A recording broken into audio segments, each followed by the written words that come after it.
feels bad, man.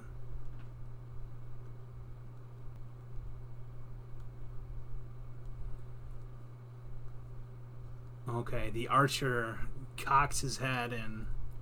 Is my archer intelligent? Not really. Cocks his head and he says, books.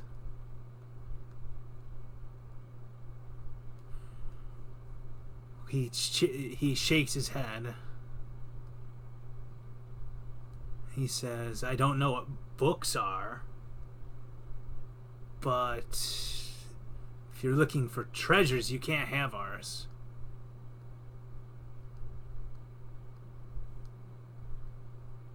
And the other goblins like shake their spears. They seem agitated that you're looking for treasure. They understand what treasure is, and they think you're thieves.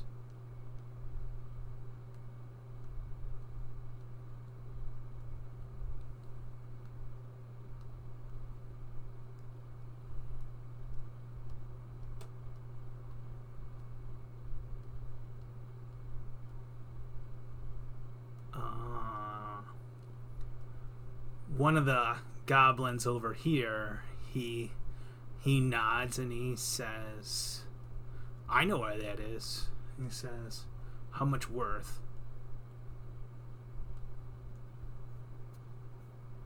How much is it worth? Is that what he said? Yeah. I mean,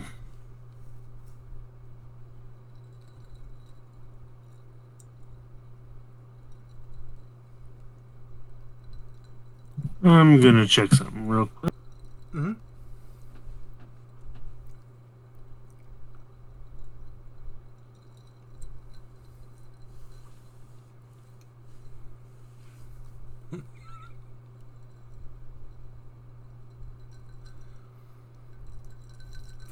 The goblin scowls at the wizard.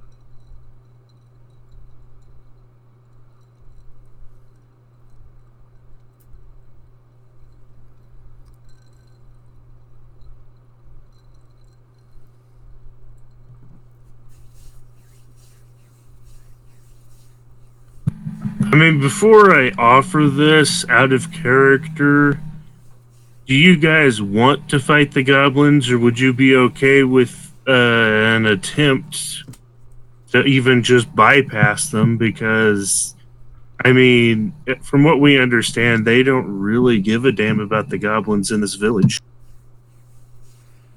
Well, yes, I'm sure you're pissed. Feels bad for Sarek. I didn't expect to get this far.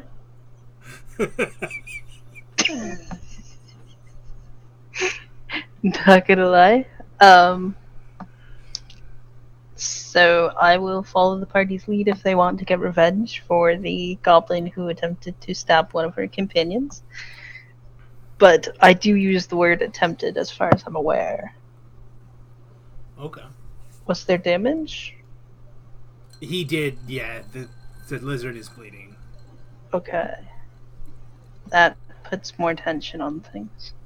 Yeah. Right.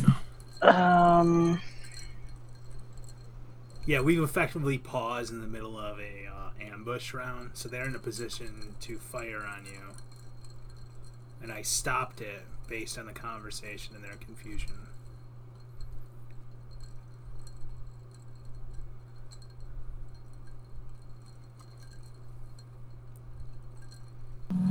Okay, so you'd be fine if they'd be willing to accept what I'm about to offer. Okay.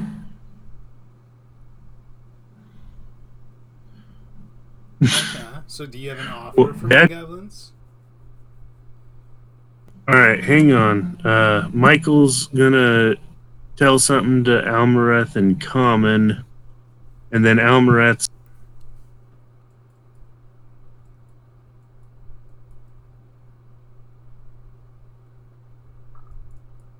Let's see. Interesting.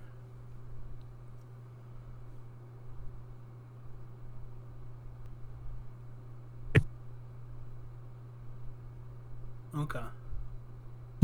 Can I roll Michael's diplomacy, even though Almareth is being the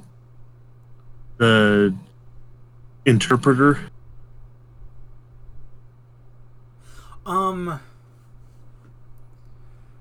I would say if Michael is going to be doing the speaking and stuff, he would have to roll. If Almareth is doing the speaking, then he would have to roll. You know what I mean? Like, so whoever's doing the Right. speaking would have to roll for themselves. Well, the thing is Michael doesn't know Goblin. Yeah, Do they know Common? He can try. you can try.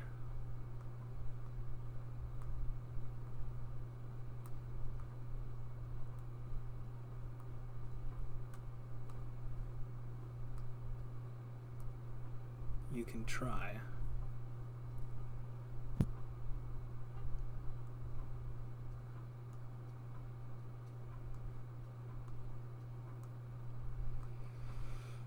The noble lizard. That is not how the last time went. I wouldn't say that much.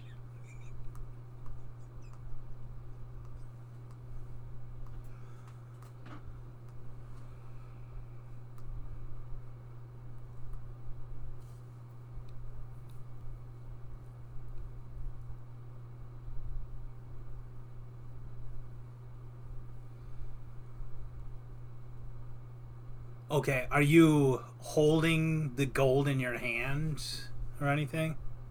Yeah, he pulls out the 8 gold pieces. Okay. That's like all the gold he has left. Okay, so you pull out like the 8 gold pieces and you like wave them in front of them, and the goblins look at it like hungrily, but they look to Norn as if they don't understand completely. Okay.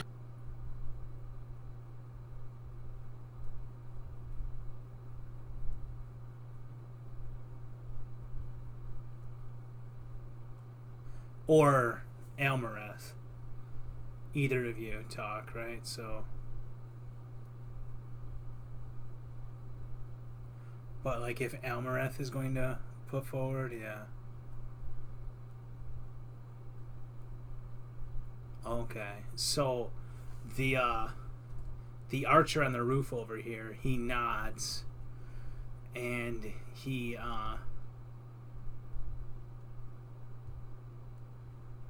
looks at the other goblins and he says, "For gold, I can show you where."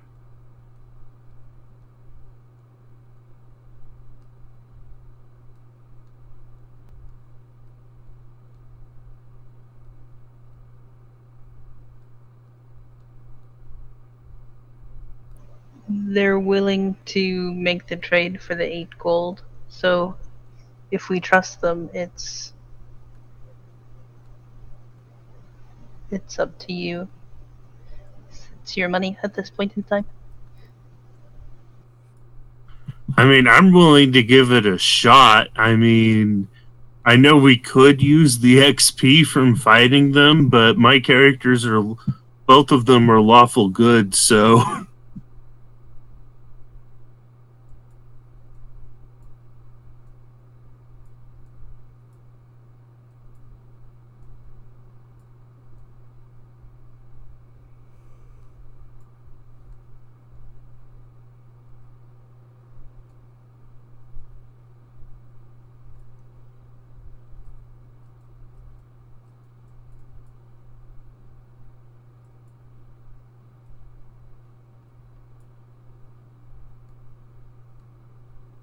Okay.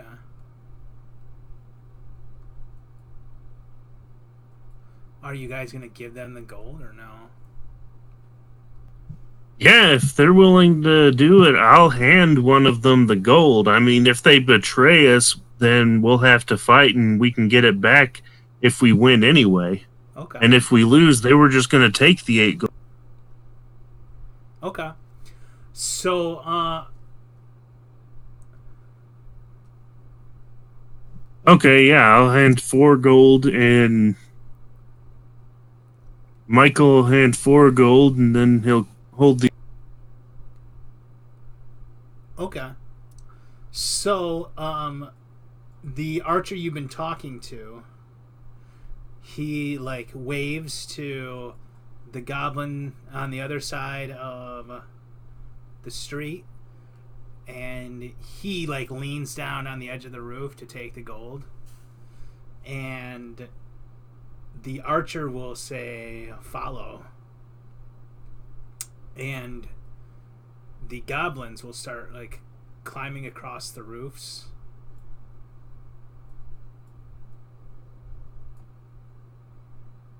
and moving towards the south. They seem content with your deal.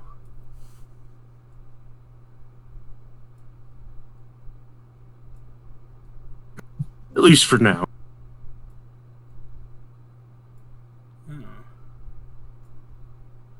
So these seem happy. So you see they're like staying to the side of the road that they were on, but they are moving towards the south, and they seem to be splitting up. But the guy over here, the archer, he's pointing down south, like he's pointing in that direction, and so he hops down off the roof and starts to cross the street as these guys continue to move along the roofs heading south.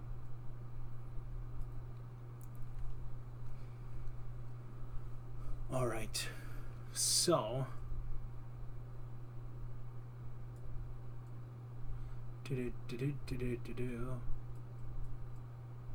and for expediency, since this is a non-combat situation, I'm not gonna roll for them. See, we're already doing things different, guys. Last time was a ton of fun, though. Alright. So they start to hop down. And then they jump up onto the roof here. They climb up nimbly.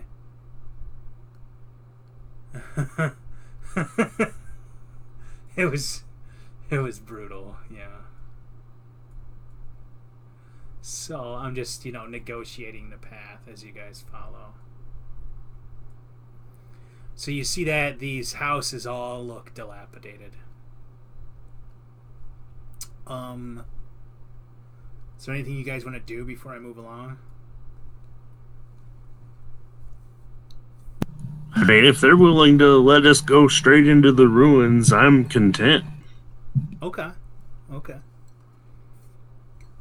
Alright, so they lead you across. And they start to,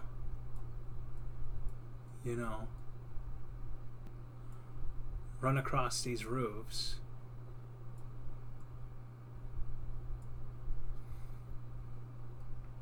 And keep crossing the town with speed. Sorry, I'm just grabbing them and moving them, giving you guys the opportunity to do something if you want. If you want to do anything, just let me know.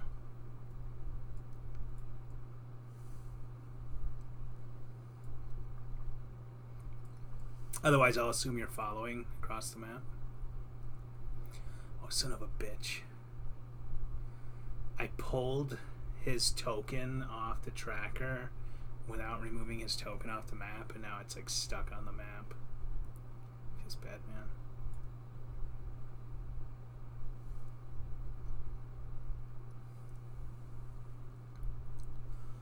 Okay. So,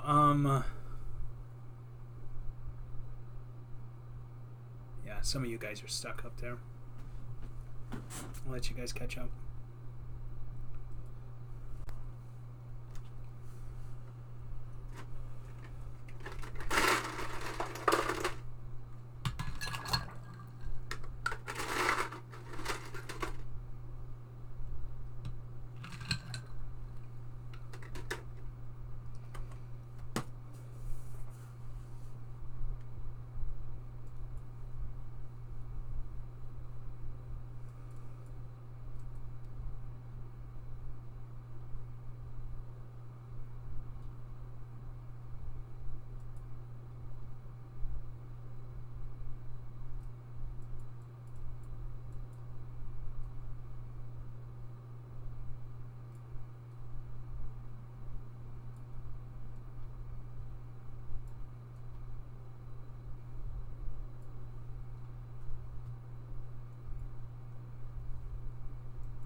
Okay, guys.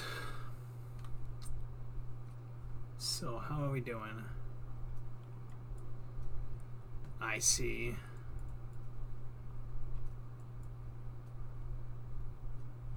Yeah, Rissig's token is like splitting from his green dot. It's not the only one. I've noticed several. Yeah. I don't understand that one. Yeah, the map is it's just old, I think. Okay. Oh, I found where his green thing was. It was all the way down there next. Yeah. Okay. And then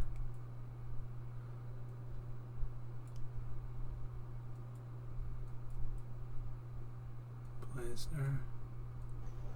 I think I just have to Out of drag you guys and it re-clicks. okay. Out of character, I've got a healing build, but I don't know if this would be the appropriate time to use it because it seems like a fairly large item to use on that kind of injury. Okay. Yeah, I mean it's up to you Okay. guys, but yeah, you have 3 charges in your healing belt, and each one does Yeah. a different amount, so you can choose to Yep. blow it all at once or one each time 3 times. Yep. Okay. And so does Sarah, apparently. Yeah, some of you guys have healing belts, and then like I gave your Cavalier Avion because his turtle is going to require a lot of food in a few levels. I gave him a field provision box that will like feed like the whole party. Some of you have rings of sustenance, so you don't need food or water, stuff like that, depending on your gear. Okay. So you guys move up, and you see that the road stretches into a bridge, and let me see if I can drag these guys.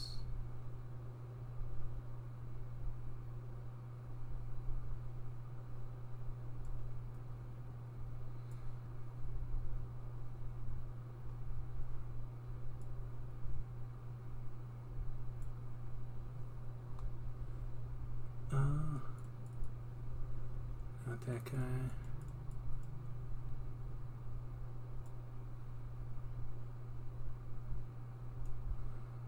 Let me find my guys. And then I need to make them visible, right? Yes.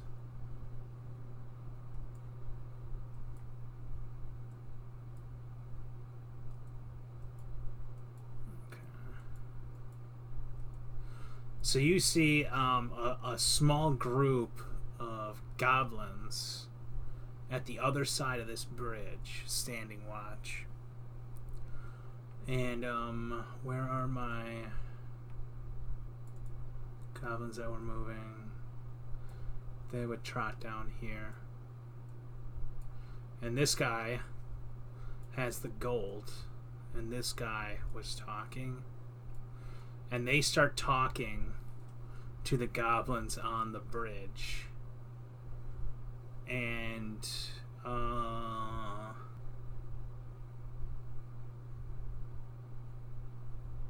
maybe. So this guy here, he hops up onto the edge of the bridge, and he like shakes the 4 gold, and he points back, and he waves his hand again, and one of the guys in the back, way back here, he like does like a count. He like points to himself 1, and then he points to the next guy 2, 3, 4, 5, 6, 7, 8, 9, 10, and he like raises 4 fingers, and then 4 again, and then he raises both hands with all fingers outstretched, and then you see him like raise 2 fingers and shake his head, and then like wave his hands and look confused and then angry. So the guy that you gave the gold, he turns back around and he shouts, "More gold?" and like a question. Well, does anyone have a couple of gold pieces they want to offer? I'm completely out. To be 100% honest, I didn't actually control that part of my character creation, so I have no idea. Most of you don't. Let me check. I have not a single coin. Yeah, most of you guys don't have gold. I think the only one who might is Evian. Let me check. Evian is the only one, and he's got 15.9 gold pieces left. Then it's up to him. It's his money. Yeah, let me look. Most of you guys I spent like to the very like dime. Like you have nothing left. But Evian had rich parents with a mount to, equip and feed, and I gave him a bunch of potions and stuff, and his gear was just awkward with the mount and stuff. So Evian would be the one with gold.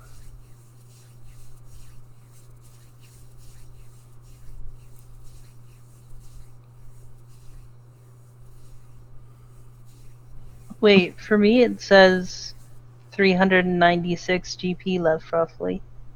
Oh, really? Where are you at in here? In the character requests. Yeah, it's just I have a lot of them. Oh, it's the second one. Okay. Like if we're scrolling from the bottom up. Okay. That would be Below Evian's Fae that I got rid of. We had Slinger, Nomi Barons. Ratfoot, Sage Mage. Oh yeah, you're rich. You're rich. You have Well then, yeah. 2 coins, yeah. Okay, so you're gonna offer to match for the extra 2. Okay, how much are you gonna actually offer?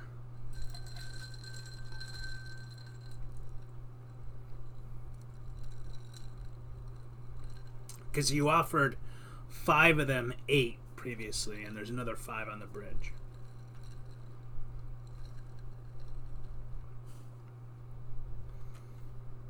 So basically they want to double the amount.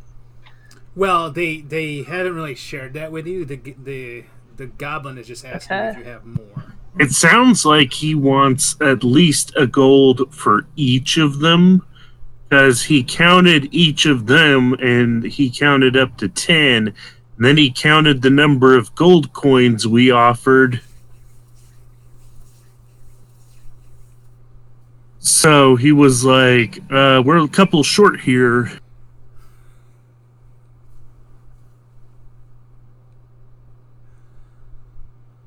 Oh man, this is so different from every iteration I've run of this. This is fun. Okay, so Nothing wrong with being different. Okay, so Norn says we have more gold, and they seem excited. And the guy that you formerly talked to on the front of the bridge shares it with the guys on the back of the bridge. And the guys in the back of the bridge points to like the first 5 and then holds up 8 fingers and then points to himself and he holds up 10 fingers. So he seems to want 10 over the 8 for his group. And the guy relays that back to you. He says, you gave 4 with 4 more coming. We need 10 more. So like one of those guys is going to get shorted 1, but everybody else is going to get 2 with their arrangement.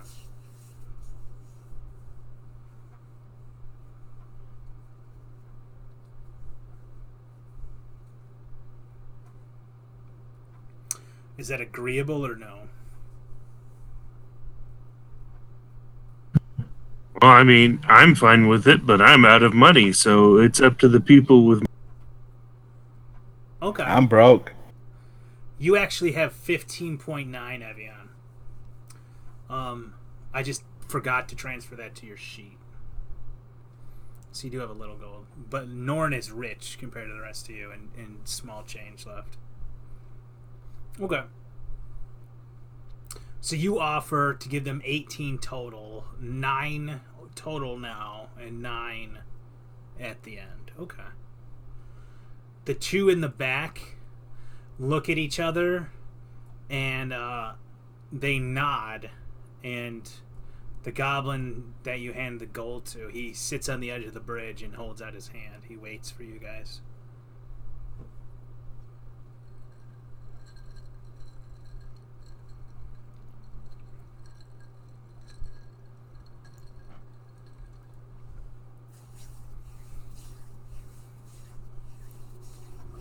Pardon, I missed that last sentence. The guy where my arrow is pointing to at the edge of the bridge, he nods and he holds out his hand.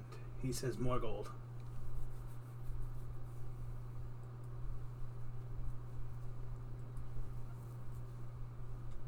And then I need to fix. Can't seem to move my character. Yeah, that's odd. I don't know what's going on. Which one is yours again? I'm currently playing the Rat Folk. Let me just move you guys up because this is weird. It's like it's just breaking your link. I've never seen that before.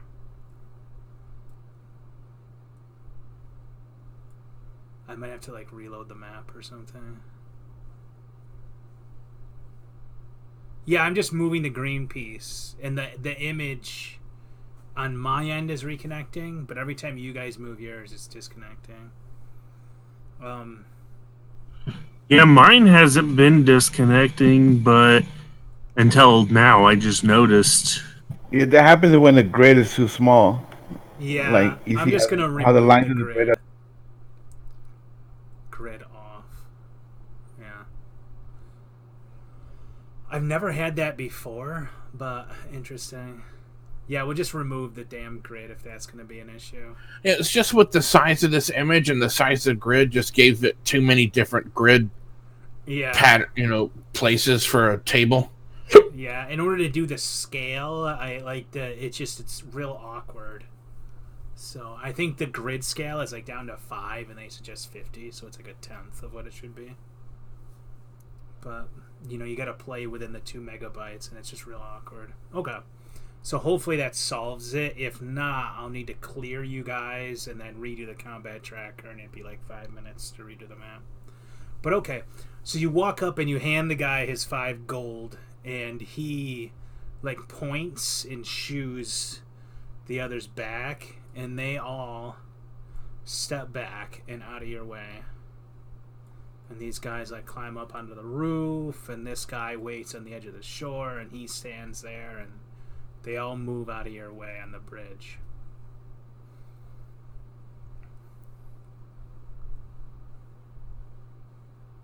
So they point to the south. You don't get to eat goblins. Didn't Nogard carry like a few goblins underground with him last time for food? What do you mean carry? Like dead goblins, like to eat later, or like live goblins? Dead goblins. He dragged bodies underground. And then the jerky. Oh my god. Oh god, that's funny. Alright. So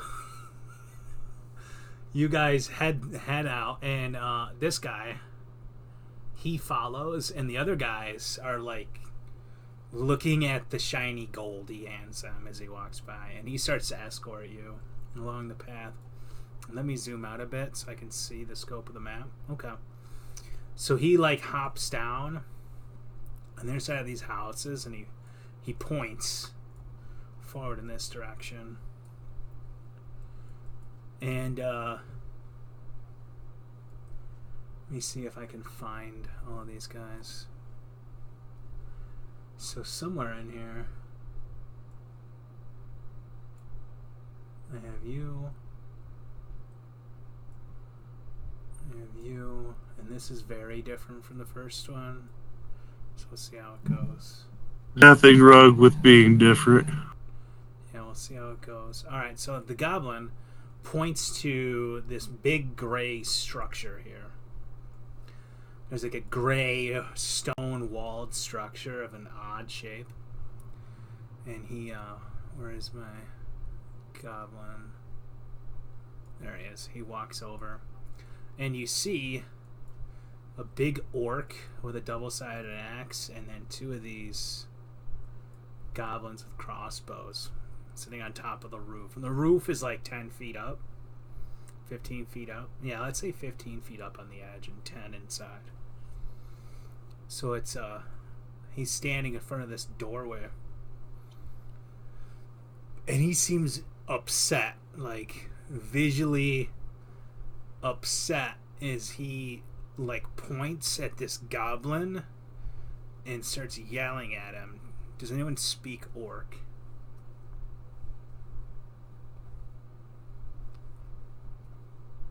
I think maybe. I speak orc. Okay. So you hear him just shouting at this goblin and calling him a failure, and that he's supposed to guard the entrance to the town, and where are his friends? Did he run away when his friends died? And the orc, like, the goblin waves his hands and he holds up like his gold coin, and he says, "They have gold."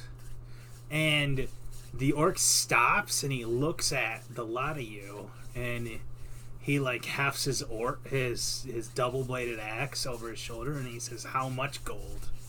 in orc.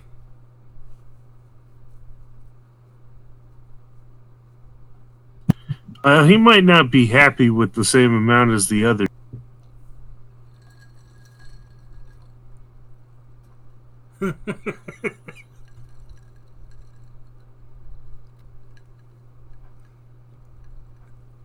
I mean, sure, but I think all the other goblins in the city are going to be congregating in this spot eventually if we just turn the tables and start attacking them.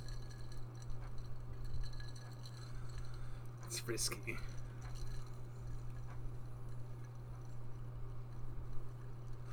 That is the problem when you bribe people, right?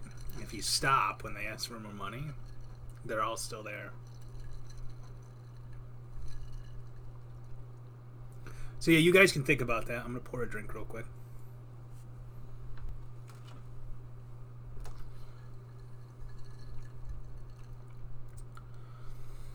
He points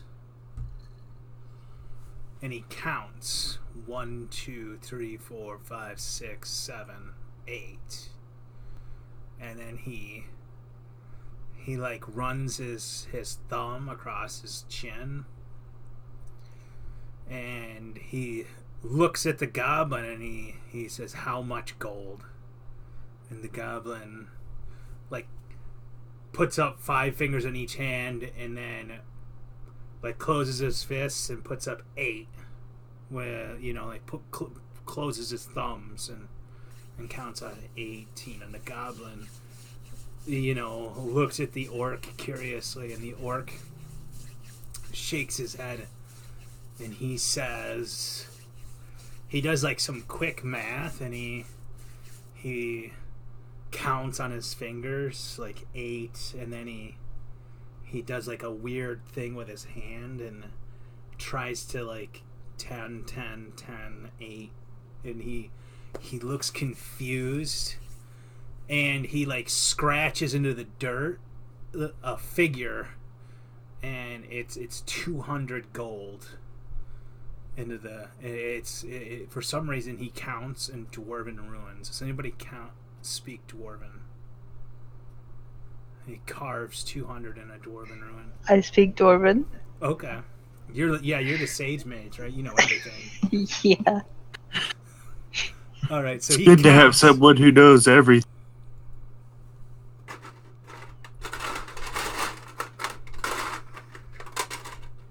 I'm gonna say, uh, why do you think 200?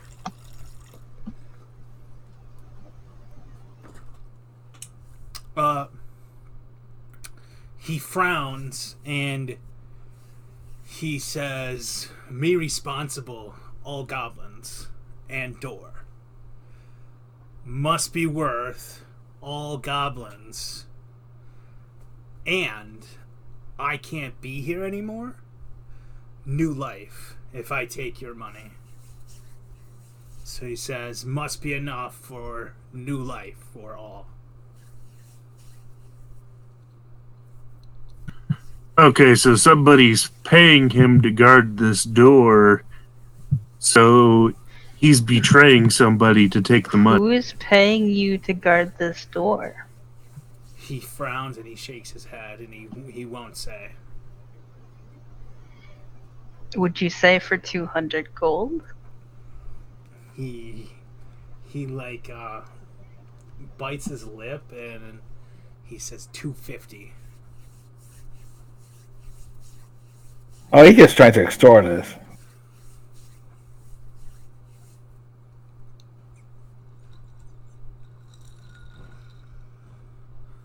Well, of course he is. Even with the everything going on, him betraying possibly somebody, even all of that it's all still Yeah. I mean, in the grand scheme of things, paying an entire village of goblins and orcs to move and run from their employer, that's what he's asking.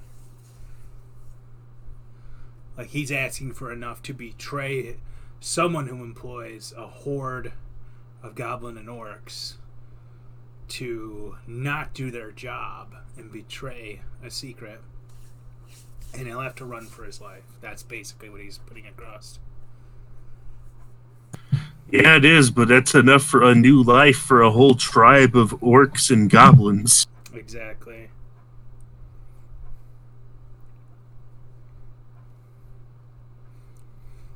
It is a lot of money. He could have asked for one of your shiny weapons instead, though.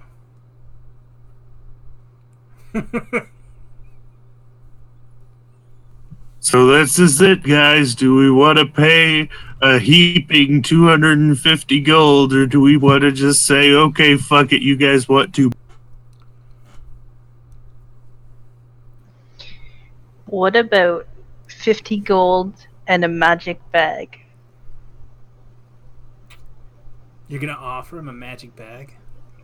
Yeah, a Tanglefoot bag. He has to see the magic bag. I'm gonna show him a Tanglefoot bag. Okay. Let's see what we got here.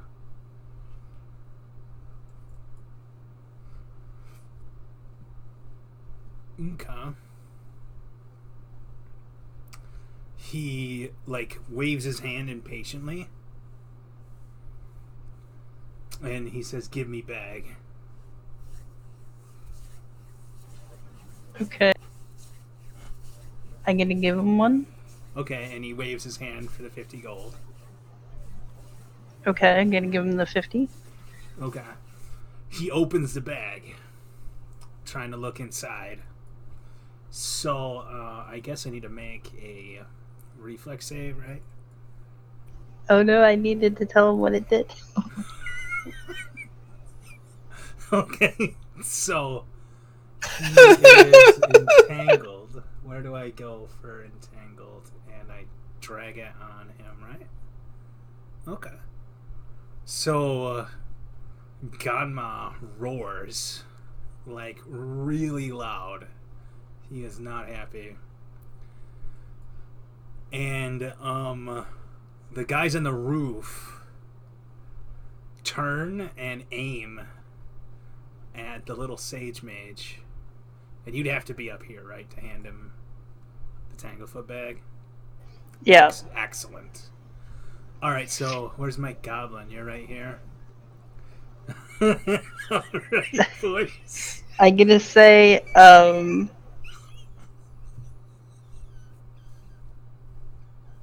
Now you see how great it works. No, see if your plan works. Alright, boys. So I gotta do a counter here. Let me just 1d4 real quick. 2, okay. 1d4, 2, 1, okay. 4, okay. So I already got you two.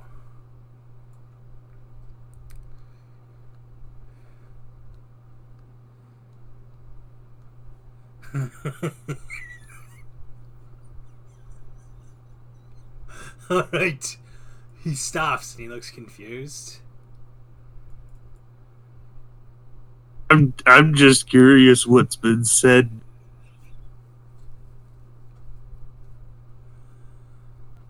He frowns and he shouts, "Get it off me." He's upset. I don't know how to get off a Tanglefoot bag. He says 300 gold.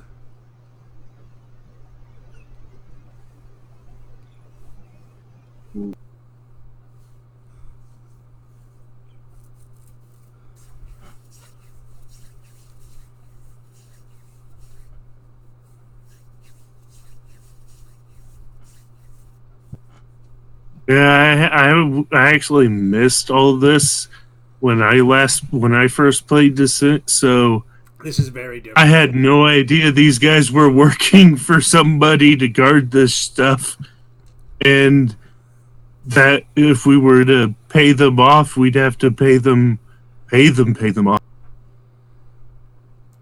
He frowns and he shakes his head.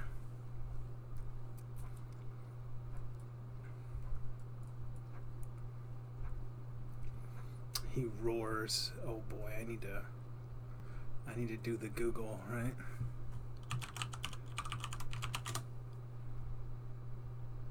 Somewhere in here.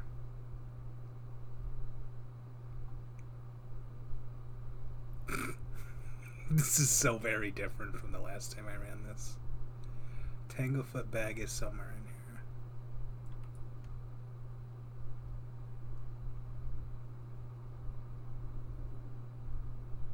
Okay. Alright. So you see him like just flex and the entangling strands just snap and he breaks free. And he seems upset. Okay, guys. So Natural. he rejects your deal, and while he is breaking free, you guys have a chance to move or act or something, because it's going to take him, a couple seconds to break free.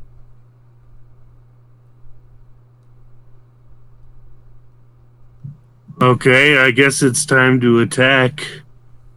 So Michael's gonna step up right next to him here That would be and your attack action. him. It would be your action to move to the front like that with him, because this all happened in the span of a few seconds. So he moved forward, handed him the gold in the bag. He opened the bag, and it would be your action to move next to him. Okay, then I move right here next to him to protect our little scholar. Yeah. I mean, if you guys want, you guys have like an action, not like a full round, but you have like a move or a standard. So, because that's when it's going to take him to make this decision to break free and end the negotiations. And how about Almerith shoots one of the two crossbows? I'm fine with that. And everybody gets a move or a standard. And then I'm going to roll into initiative. Okay, you spit at the orc.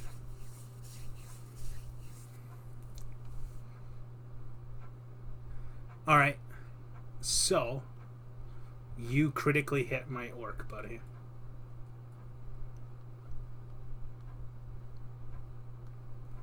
I'm guessing the 11 doesn't hit the orc guard. Nope, it flies past him. Okay. So somewhere in here I have Ganma. And that is acid, so okay. We're gonna remove the entangled real quick, because he broke free. Excellent. Anybody else wanna take a move or a standard? Can I run away? Okay, so here's how this works. As a full round action, you can safely withdraw up to your movement for the round. If you try to move now as a move action, he gets to take a swing at you. Okay. So that you have two options. You can try to move away now, but he gets a free swing at you. If you want to wait for your turn, which you might be dead by then, who knows? You could take a 5-foot step, just one step back, yeah. And we lost our grid, so just a little move. But you did see it earlier. It's about the size of your own square. Yeah.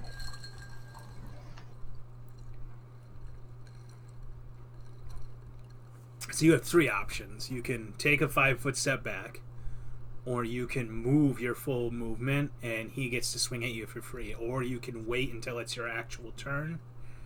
And then I just want to apologize to everyone in advance for putting many points into intelligence and none of them into wisdom. That's fine. In fact, I think Sarek is actually somewhat happy to be, actually in combat instead of, bribing an entire tribe of guys.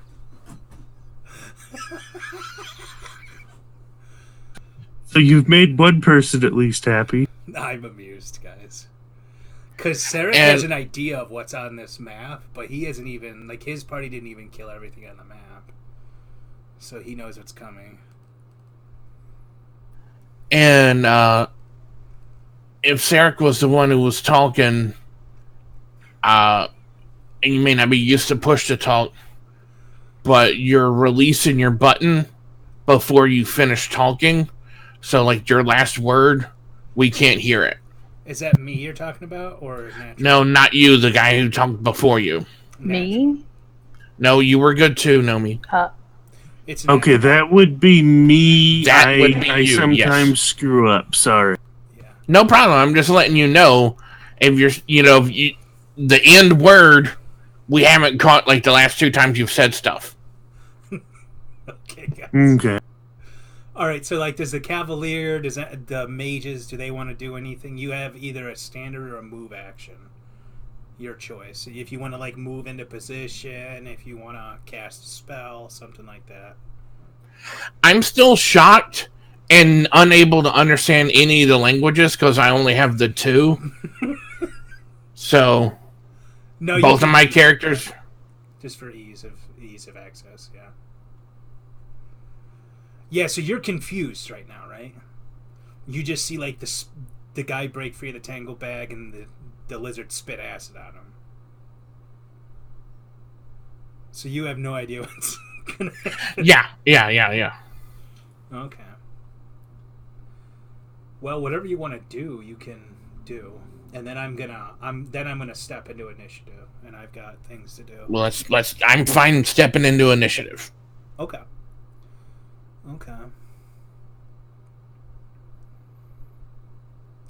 Does anybody How about Evian?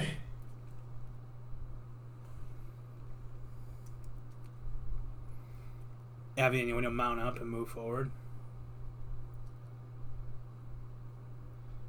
He's like, no, I'm good. Back here.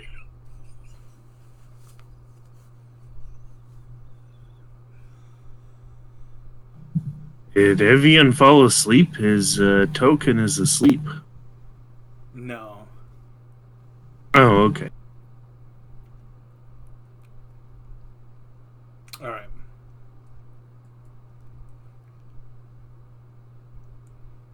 Yeah, he might be doing something. All right. All right. If he wants to go like on his turn, I'll let him take an action. We are going to start. Oh, it's my turn? You get a move or a standard action for both your guys, but it's like a surprise round thing when he broke free. So I'll let you do one or the other. You don't have a full round, but your choice, move or standard. I'll move. Okay. Excellent. All right. Sarek, your turn.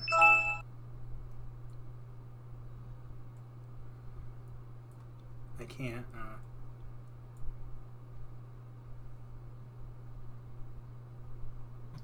How many more net 20s will Sarek roll tonight?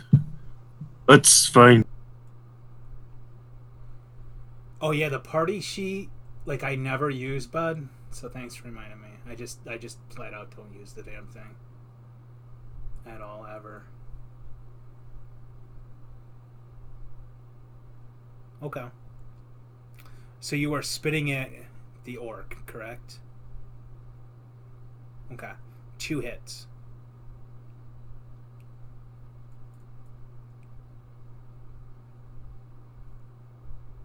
Okay. So that is 21. Okay. He looks badly wounded. He's not pleased. Okay. Next is oops, sorry. It's ignoring my guys, so apologies. I need to fix that somewhere. That's this dude. Excellent. Okay. Oh, great. The guy I shot at and missed, he gets to go down. Excellent. So, the guy on the roof, he fires, hit.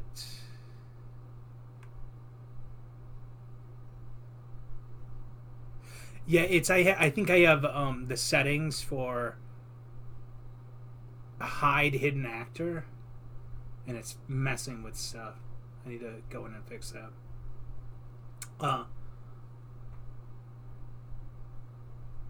Yeah, I gotta roll that, right? One. I rolled 4. One. Okay, so it's not a 1. He doesn't fall off the roof, but his second. So he hits once, misses, and he will take a -2 to AC for the round.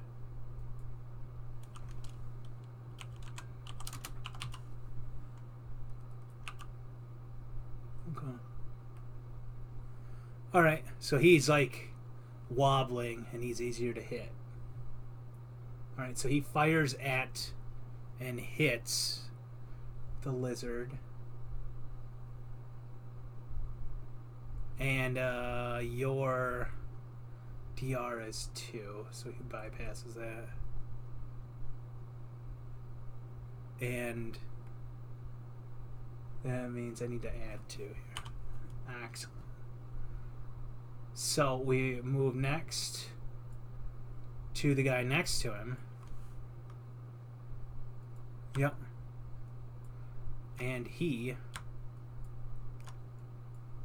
targets the lizard as well. Yeah, I fixed it, bud. My guys are rolling like crap right now. 1 hit, 1 automatic miss. Let's reroll. Yeah, I just added 2 on top because it included your DR and he bypassed that. Okay, so the same for this guy. He has a -2 to hit. Or a -2 to AC for the round. He's off balance as well. But he does hit. And I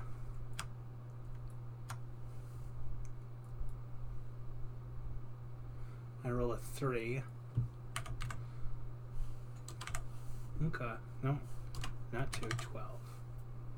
Okay. And then we go to this guy here. So he hears the roar. He hops down. And he's gonna move. We move to this guy. He trots across the roof. Almerus Shane. Dun dun dun. All right, then I'm going to take a full attack on the one of the two orc or goblin guards. Okay.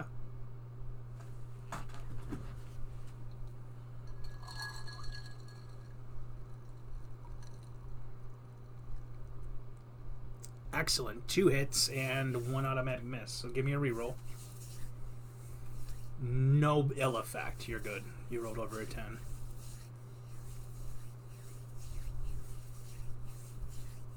Okay. So 18 damage, and you have ARP 3, correct, with your bow? That'd be 20 with ARP 3. Yep. Okay. No, he has ARP 2, I think. Oh, it's 1 plus the magic for +1. Yes, okay. So. Right. Okay. So that is 10 damage and 6 damage. 16. And I'm going to say you wanted this guy, right? No, the one to his left. Okay. I can switch that. That's fine. The one I missed the first time. Excellent. Okay. And you are done? Yep, that's a full round. Excellent. Okay. So this guy, he hears and he starts running. And if he's running, he would make it to about here before tagging the wall. We move on to Ganma. Excellent. Okay. So let me see what Ganma has. And remember, I probably look more intimidating than the rat Yeah. scholar. Okay. So. Actually, could I, as a free round action, do intimidation? How Try and tall are get him to you? attack me? Are you I'm a medium medium sized? character. You're I can taunt. hide behind you. Yeah, I mean he's pissed at the rat because the rat lied to him and entangled him. Right. I was just wondering if I could roll intimidate to see if I can get him to attack me. If it were your turn, you could spend like a standard action to roll taunt. Yeah, I did institute the taunt skill. Oh, yeah, that's right. Yeah, so that would be how you would do that. Instead of attacking for the round, you would try to taunt. Okay. Okay. So he sees the guy in the armor in front of him and the rat. And he sees like more coming, so he reaches out with his axe and tries to hook at your feet. So I am going to target you and roll a do we have that is +2, that is +3, that is +5.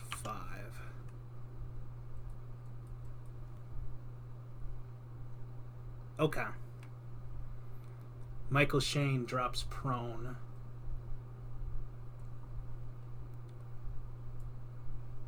And we switch. This is going to be a +5 with a -5, which is a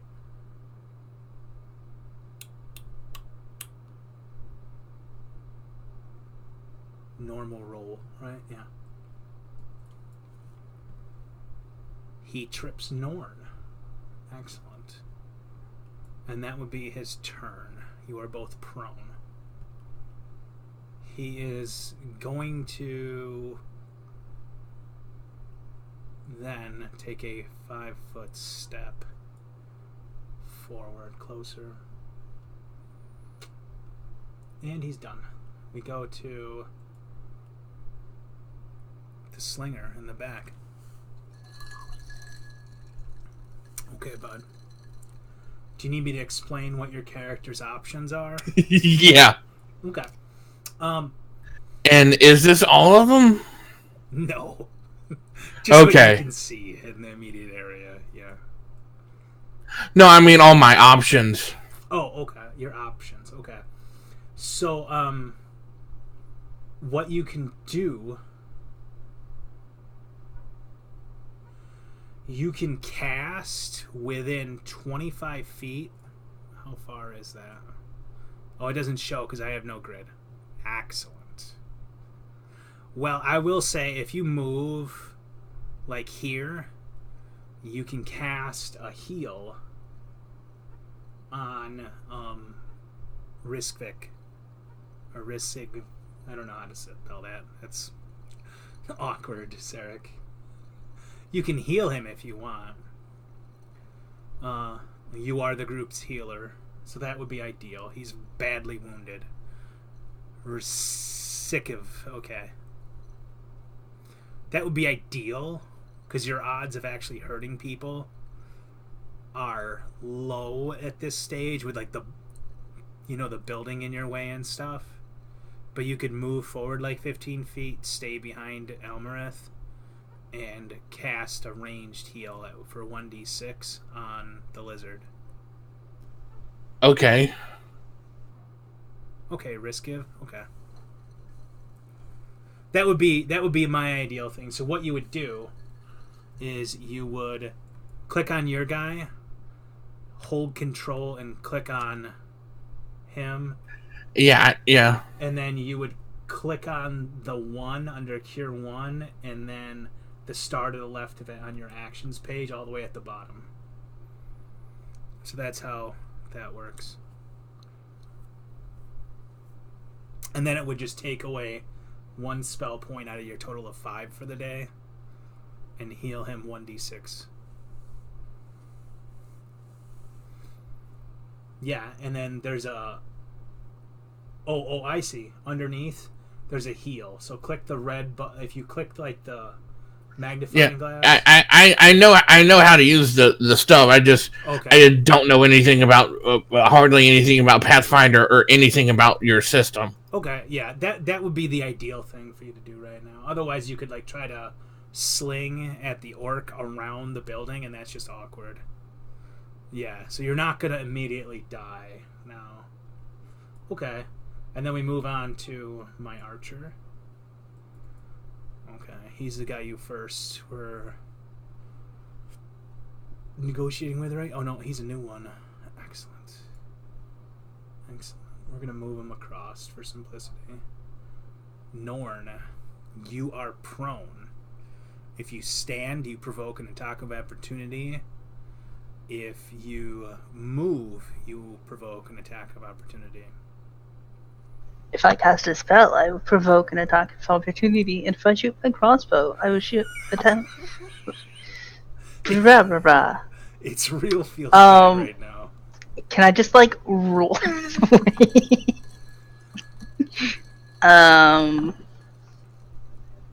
Yeah, in the system you need like a ninja trick, I think, to roll out of there. You can try to cast defensively if you want to try to cast a spell, but if you fail, it's again feels bad.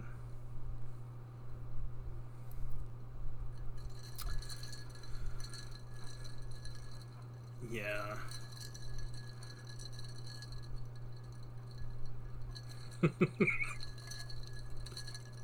This is totally not how I expected tonight to go, by the way. Congrats on amusing your DM.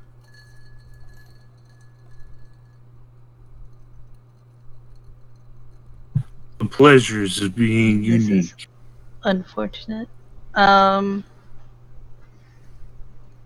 gonna take his attack and shoot him with my crossbow.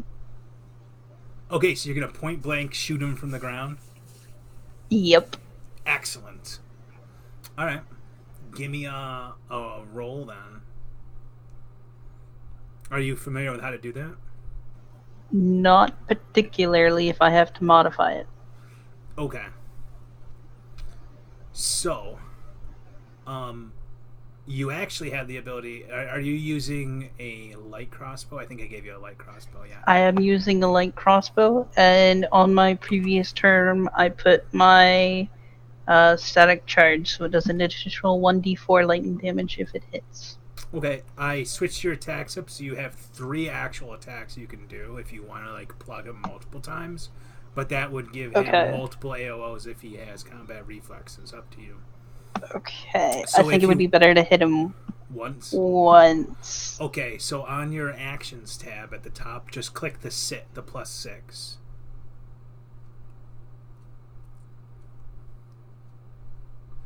Okay. So you shoot at him, and he just like casually dodges. He just like leans to the side, and it flies past him. And no, my bow. My bad, bolt. Man. Okay, so do we have combat reflexes? Ooh, okay. All right, so he gets a +4 to hit you because you're prone. Ow. That is a hit. How do I, there we go. Okay, pray for ones, buddy. Feels real bad. You took 19 points of damage there. Alright. You are I'm at -4 HP. And bleeding to death. Yeah. Alright. So, feels bad. There is a chance you live, but somebody has to rescue you quickly. Hold on, Evian. It skipped a whole bunch of you. Actually, you can go. All these units are not near you. I'll... Okay, Sir Didymus to the rescue. I'll just move them while you go. Alright, so first I'm going to challenge him, which is a swift action. He is going to move back here.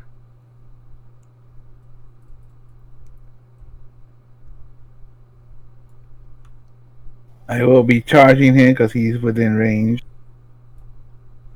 Okay.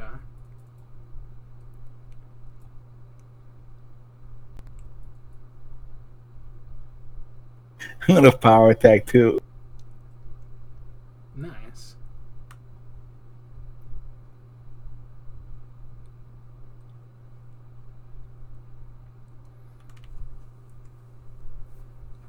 I'm going to charge and spiritual charge. We're going to charge and hope that we kill him in one shot. Okay.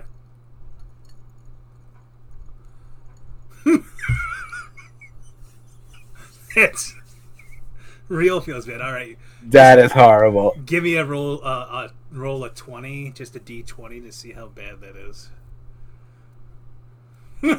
Get it again.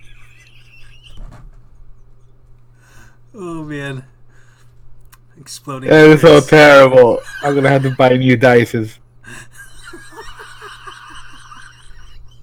You have to roll again, man. One more time. One more time. That's 19. All right. So, Sir Didymus, I'm going to say, give me a ride check to see if you actually stay on your mount through this. Didymus, yes, you did miss. All right. So you managed to, like, cling to your mount, but you, like, drive your lance into the ground and you get disarmed. So the lance, like, you know, like a coiled spring bends at the ground and flies. And we're going to do, like, a 1d6 to see where it goes. And 1 would be north. So we have, like, 2, 3, 4, 5. So your lance flies that way. And we're going to say, like, how many squares is 5. So it's like 25 feet away. So it's like down here. Your lance like folds and then uncoils like a spring and flips in the air and rolls over here next to him. But it was a nice attempt. This has all gone very sideways ever since the Tangafoot bag, by the way. Feels bad, guys. Your turtle, because he charged, right? Oh, the turtle has no reach yet. Okay. Feels Turtle bad. doesn't have reach. Feels bad, buddy. All right. So you just been disarmed. The goblin scout on the roof. Excellent. He's gonna jump down. All right. It's the Ifrit Fire Forger.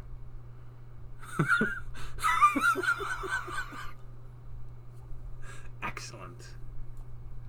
I mean, it was a shot. It was worth a shot to try to trick the orc. I'll give you that. But you try to sell him a magic bag. He looked inside it, you know, because he's an orc. He wants to know what it is. All right. So Blasnir, you have like a house in front of you, and then a halfling on a turtle in the way of your shot here. And your actions, unfortunately you don't have the heal seed. You can repair items but not people. That's kind of feels bad. Do what? I was trying to look at what your options are. You can repair items, not people. That's your other guy.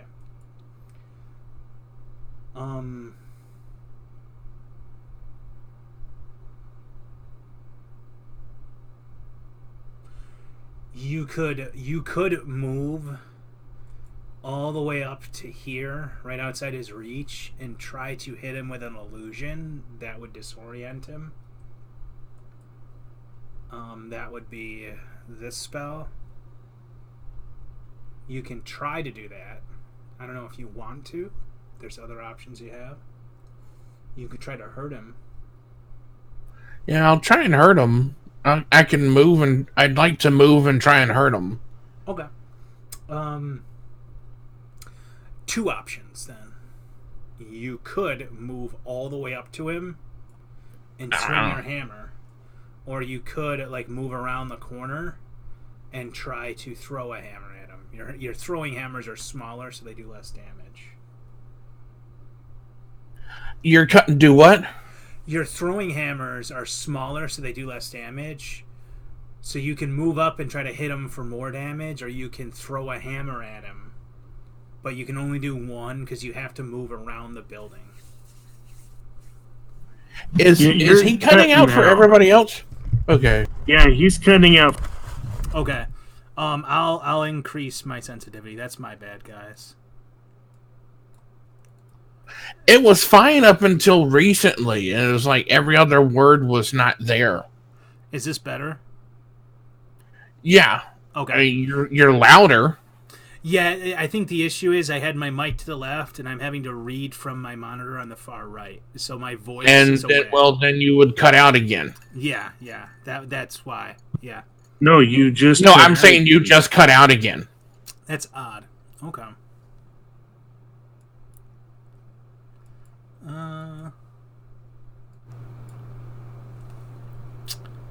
Okay. How about now? You're a lot louder, but I don't know if that matters for when you say a sentence and something comes out. But you're a lot louder. I'm guessing it's because I'm clicking in Fantasy Grounds and I need to run as administrator. Hold on, real quick.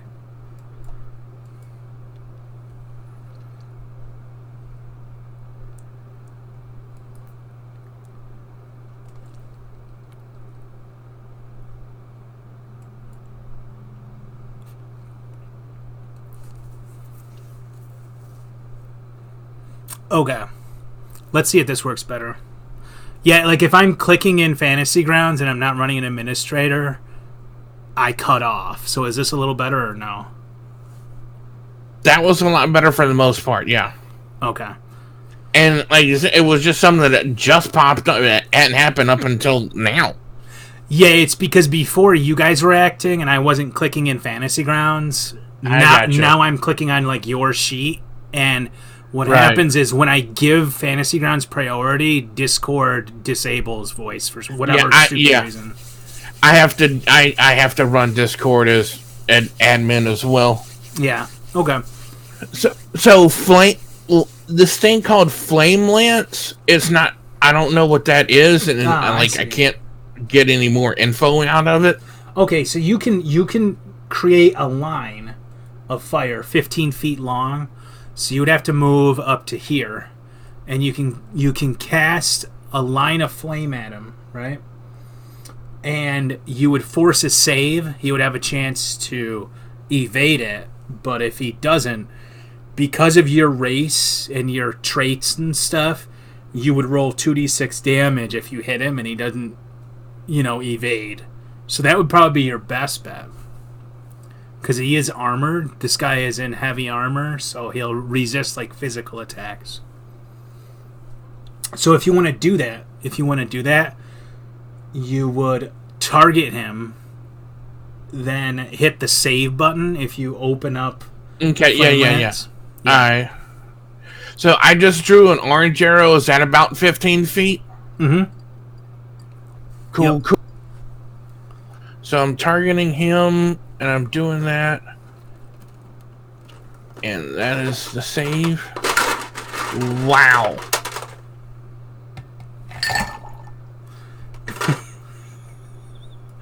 I'm sorry, guys. That's just. Hey, man, that happens. Yeah. But, so does the fire stay, or does it just go, away? It's not like a wall of fire or anything? I just want to know if do I need to remove the fire thing.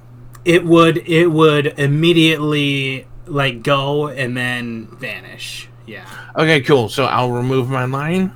Okay. So he manages to dodge the ray of fire like a boss, because he's a boss, so that works out. Feels bad. Michael Shane, you are prone next to the orc. All right. Well, Michael trusts his armor, so he gets up. Okay, I'm gonna smack So you. go ahead and do your work. Okay. And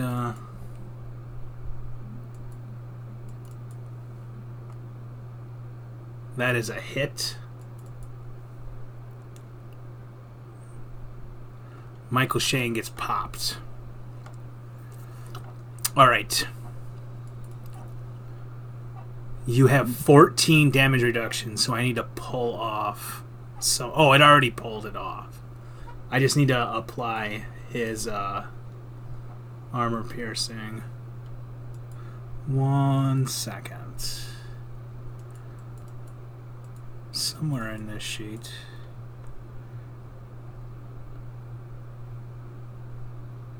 Three. So I need to just apply 3 more damage to you. Alright, bud.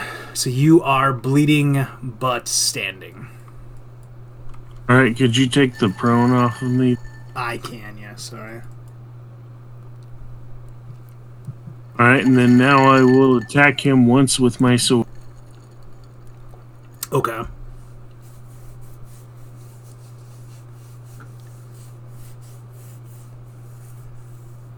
And you whiff.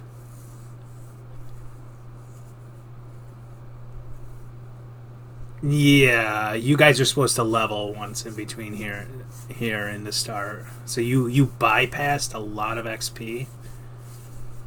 It's creative, and you just tried to cheapskate your way out of it. Okay. So Michael Shane stands, gets smacked for it, and then misses. Ambrosius already went with his boss. It's the lizard's turn.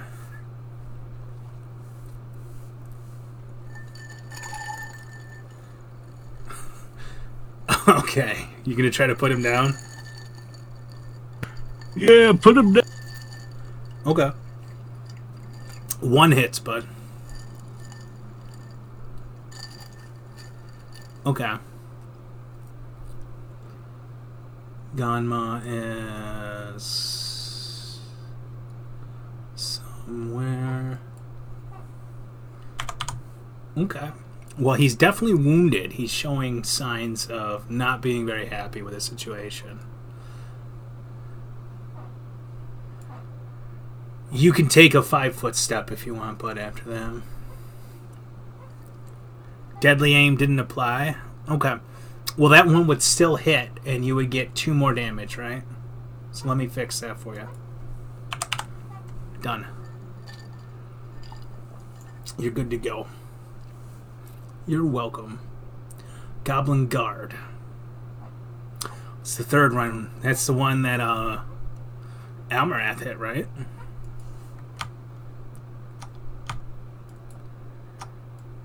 That's okay. I rate my code Ronin all the time.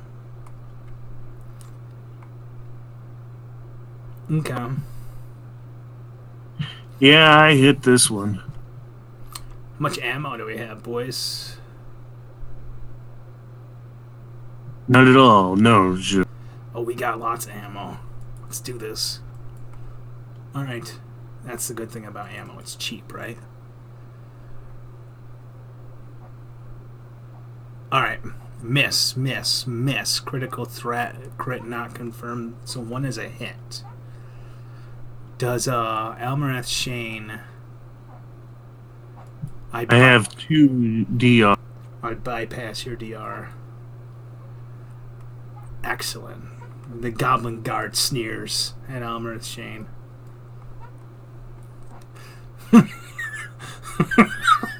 Roll my eyes back.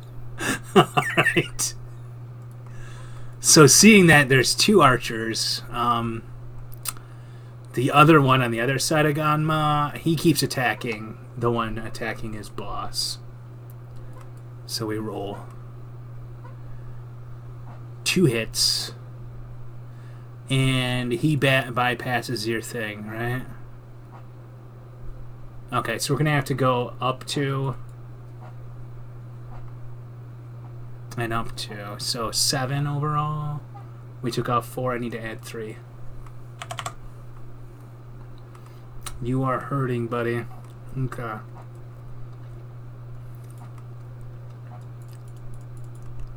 Reinforcements.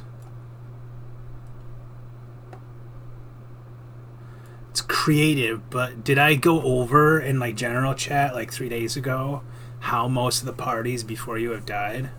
I think I did somewhere.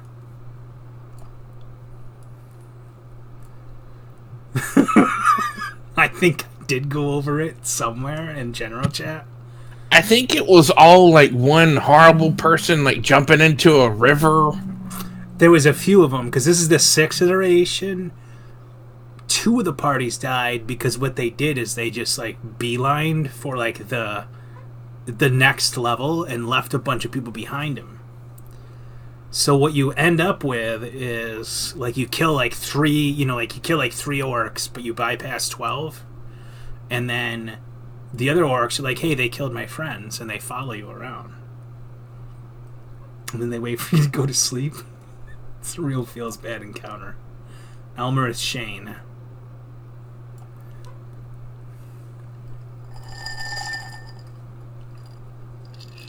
All right, time to shoot again.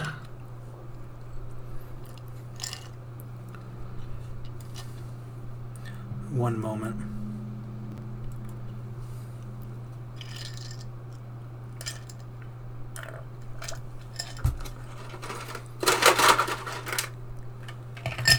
All right, let me know when you want me to. Oh, go ahead, but I'm just pouring glass muted.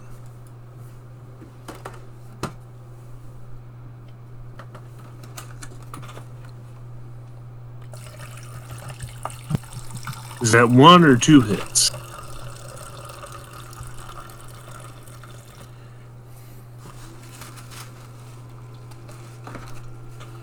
Well, most of you people are attacking the orc. I'm attacking one of his goblin guards. 1 hit, bud. Yeah, 1 hit.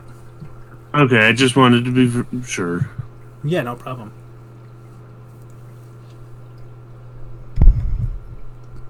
Okay. Do you have ARP2? Yeah. Okay. And you are hitting Goblin Guard 3 again, right? Yep. Alright. So he is bleeding, but still functional. And now it is Goblin Guard 2's turn, right? Excellent.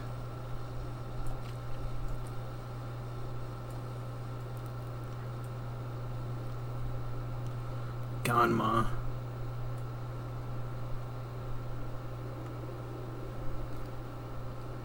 Ganma looks around and he sees, everybody coming on top of him. You're cutting out again. Oh, apologies. Yeah, it's just I'm clicking on his sheet. So, okay, let me look at his sheet real quick.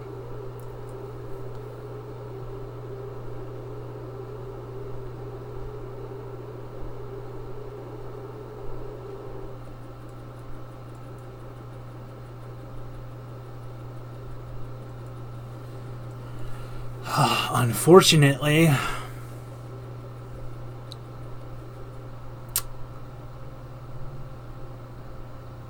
he doesn't have many options in order to follow his protocols. However, with Michael Shane there, a fallen rat,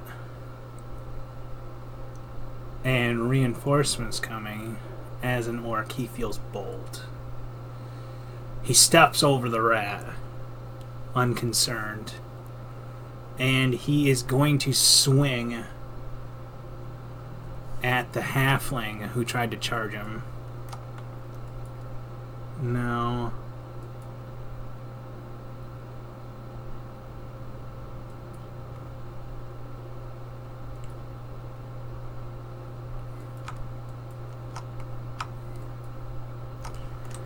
Okay, so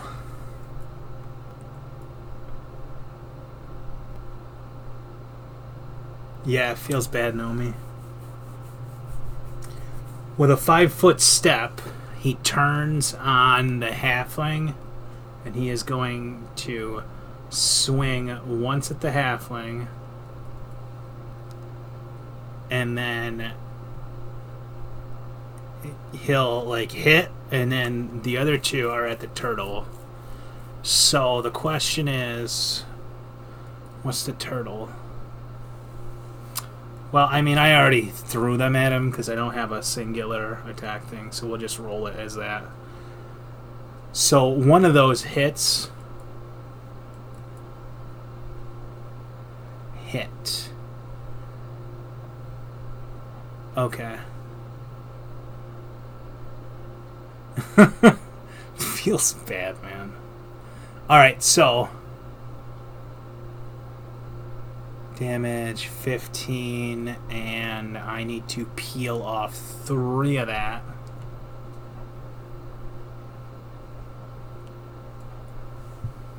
It's going to go up to 18, which will drop you prone and unconscious.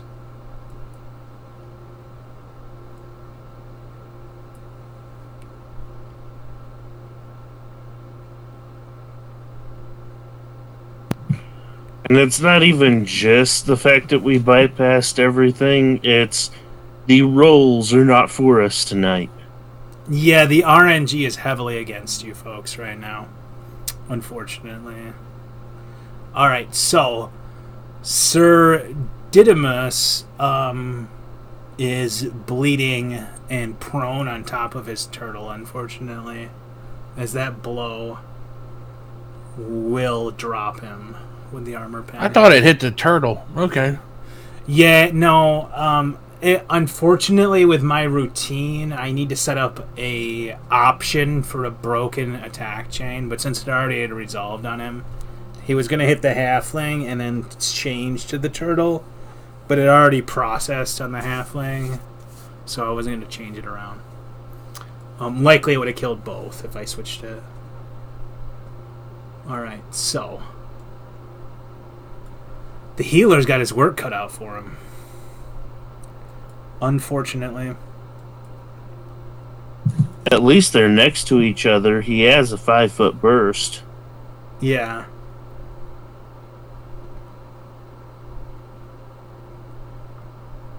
Yeah, I don't understand why my thing keeps cutting out.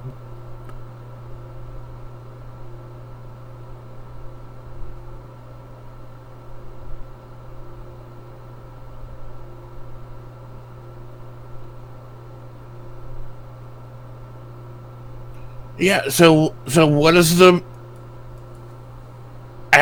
so I can burst to cure both of them? Is that what that means? Yes, you can burst to clear both of them. You can choose to heal Michael Shane and the rat, or the rat and Sir Didymus. However, because Ganma is like standing on right next to you guys, you'll heal him as well. So you can try to save two of them, but you will heal the orc.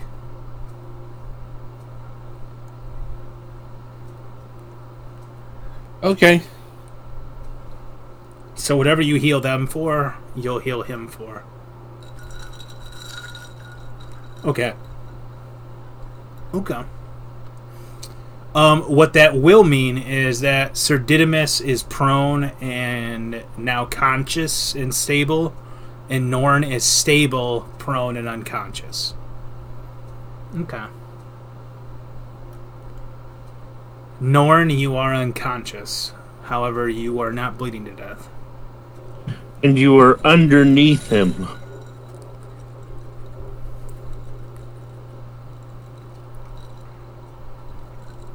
So, I guess that means we move on, right? If you're unconscious. So unconscious Norn continues to sleep peacefully now that he stopped bleeding to death. Is it Norn or Nom? It's Norn, yeah. Huh, okay. I thought he was awake. Is it Nom?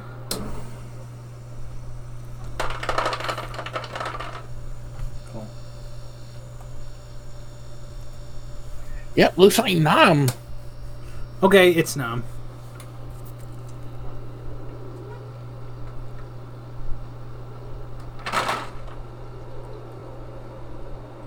It's just that the oh, just dropping the eye.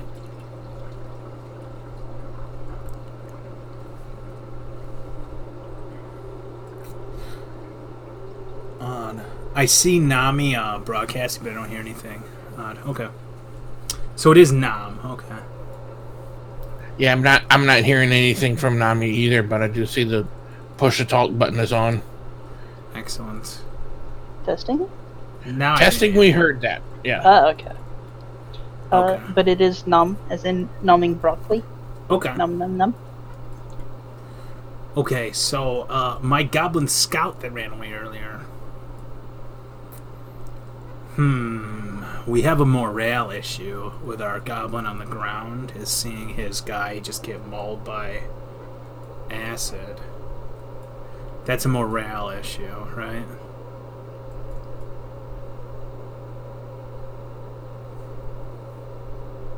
Okay. He seems fine.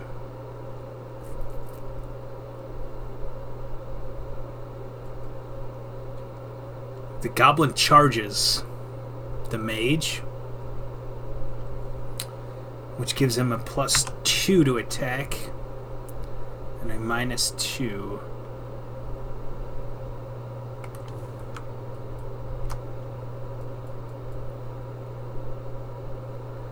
That would be a hit.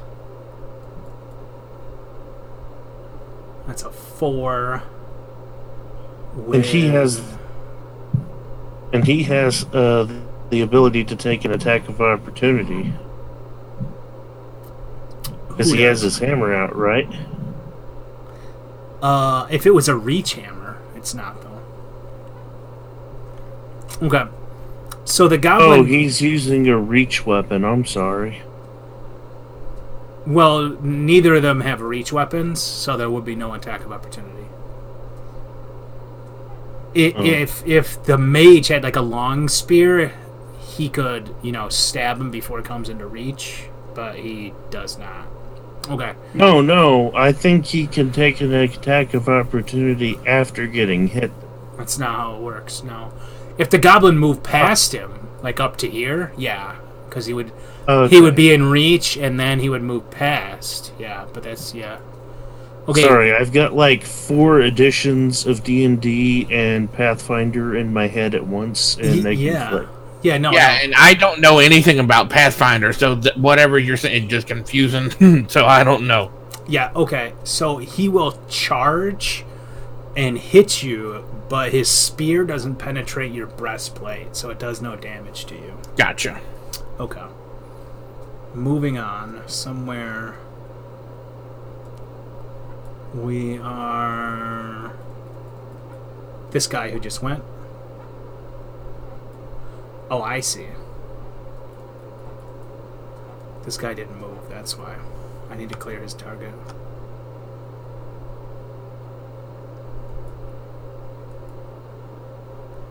Excellent. So this guy moves around. And he is not supposed to be targeting that guy.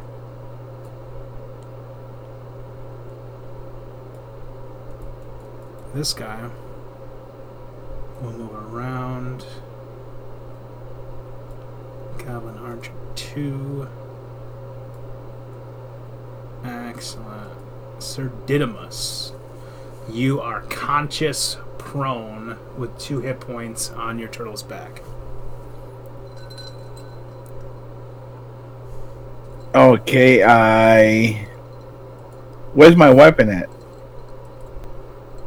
Your weapon is like right here at the end of the arrow. On the other side of the orc.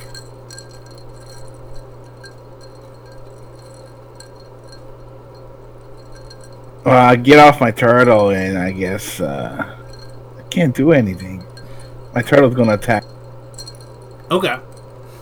So you want me to like swap you back here and move your turtle in like that? Nah, he can attack from there.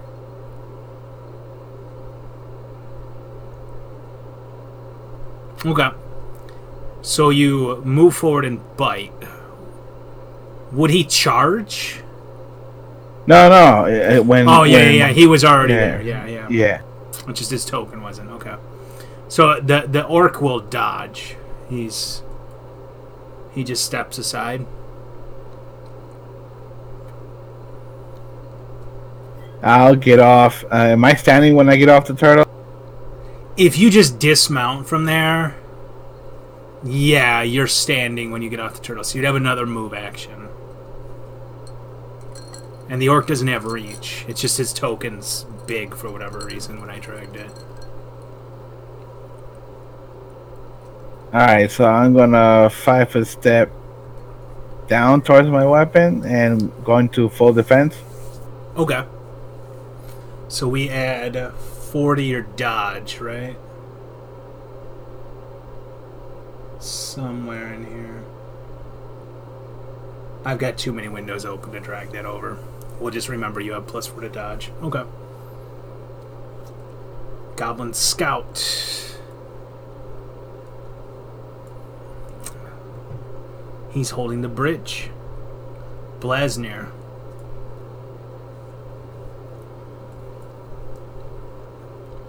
Now, if you try to cast a spell, you do have a goblin in front of you. He'll try to attack you when you do so. Okay, and what does that mean? If you try to cast a spell, he gets a free attack. I call it an attack of opportunity. If he damages you, you have to make a concentration check to avoid losing the spell. Alright, what do we roll in Pathfinder for concentration? Okay. There's a line that says Fire Forger on your actions tab, and then it has CL1 CC with a dice.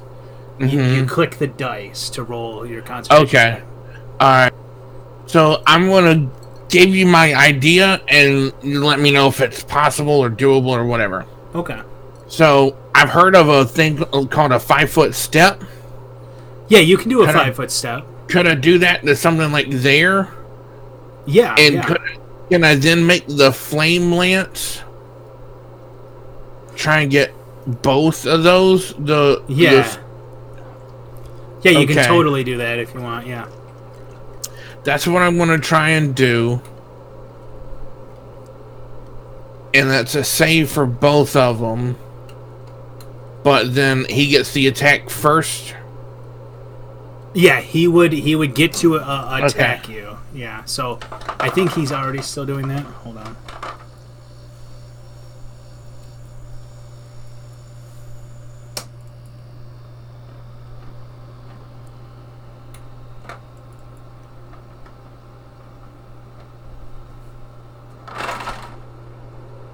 Okay.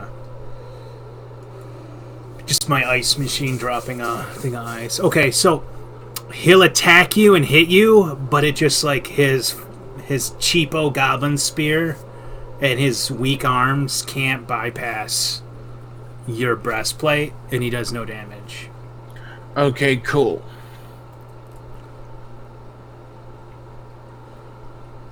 Okay, so the goblin scout manages to dodge, but he doesn't have evasion, so he'll take half damage. All you have to do is roll damage, and it'll process accordingly. Are you shitting me?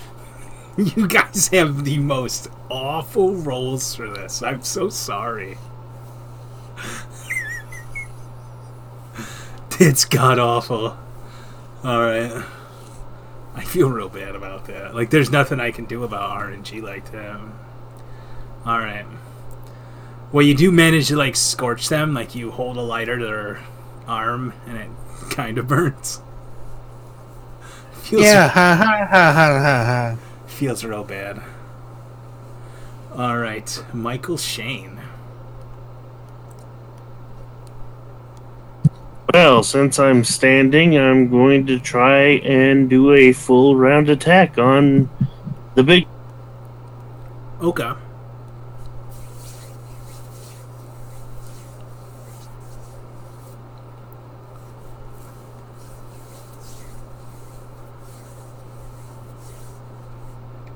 One will hit, the second one will miss.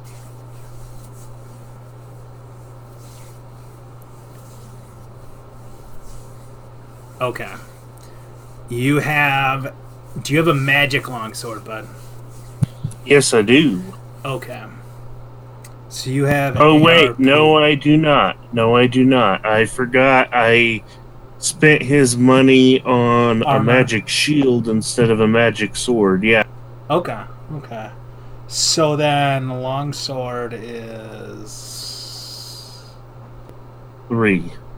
yes. Okay. It is masterwork, but I don't think that applies. No, it would apply if I tried to sunder it.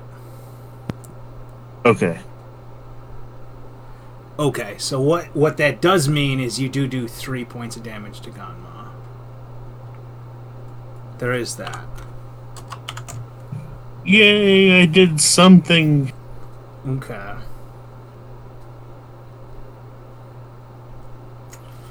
And we are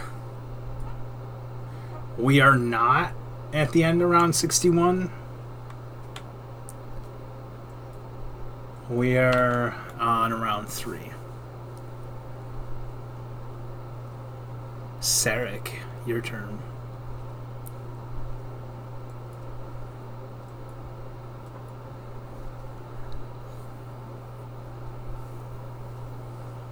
Well, I would like you to shoot the guy with the big axe, but I do understand you have to heal yourself eventually.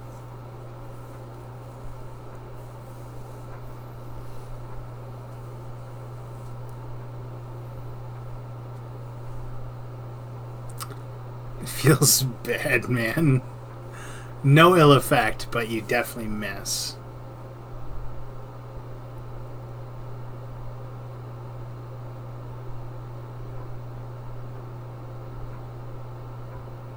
Okay.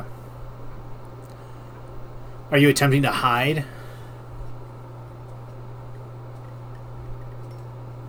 Okay. Okay, if you want to give me a stealth check, you can, bud. Is it part of your move? I think he was just trying to get out of the shooting sight of the 2 guys with crossbows. Yeah. I'm assuming it's his goal to hide. Yeah. Okay. Okay. Next up, The guy that's pissed at Elmer is Shane. You hear like ka-chink, a bolt click into focus inside the expo, and then like 4 more come your way. But Mr. Shane dodges all 4. Oh, sorry. We gotta go to Goblin 4 first. Goblin Guard 4 looks around and he can't see the dragon. Now the question is, he's 15 feet high over like a 6-foot orc across a goblin. I think he might be able to shoot the mage that's trying to send fire everywhere. Oh yeah. Yeah, we have feats for that. Alright. New target.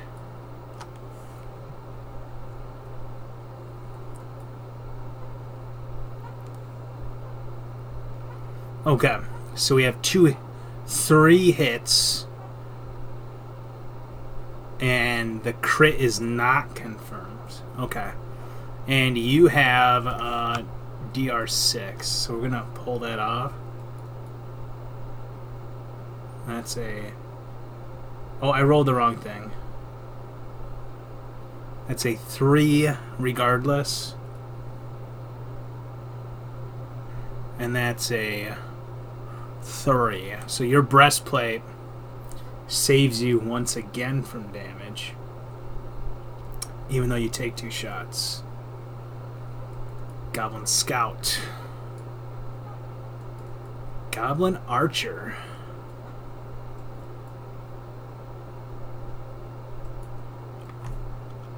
Excellent.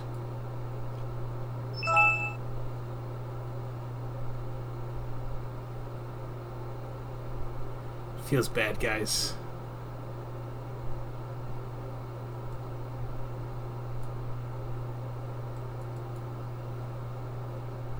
All right.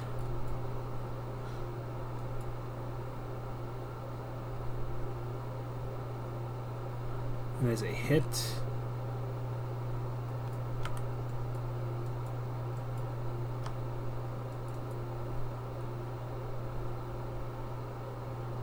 Alright, so from behind, an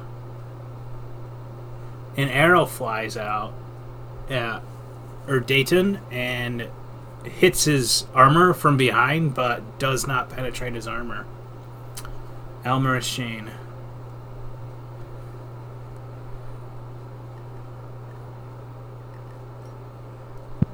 Alright, well, as much as it's been fun playing hard to get with this Goblin Guard, I'm gonna try and see if I can finish off the boss. Okay.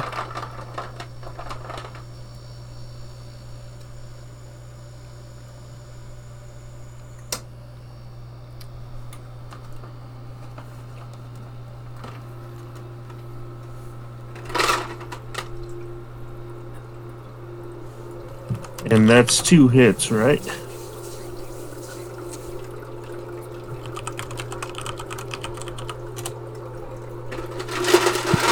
It's okay.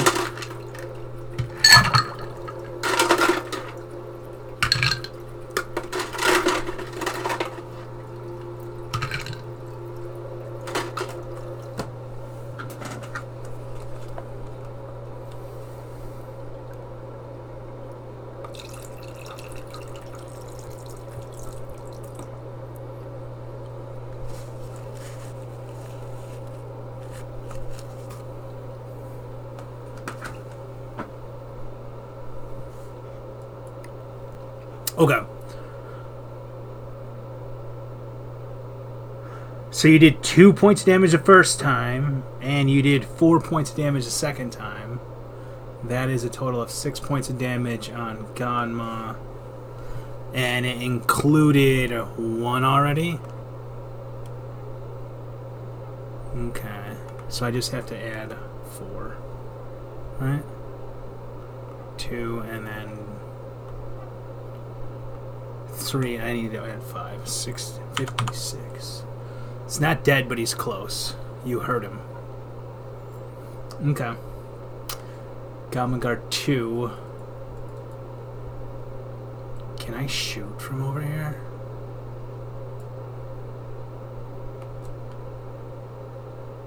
I think so. Let's see.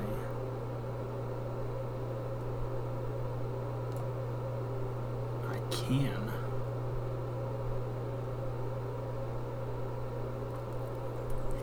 Alright, so we're gonna fire from the back.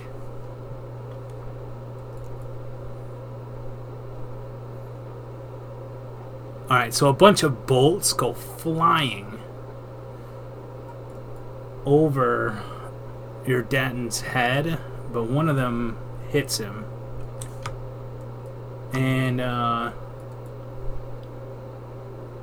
we roll max damage, so our Denton takes 5 points of damage.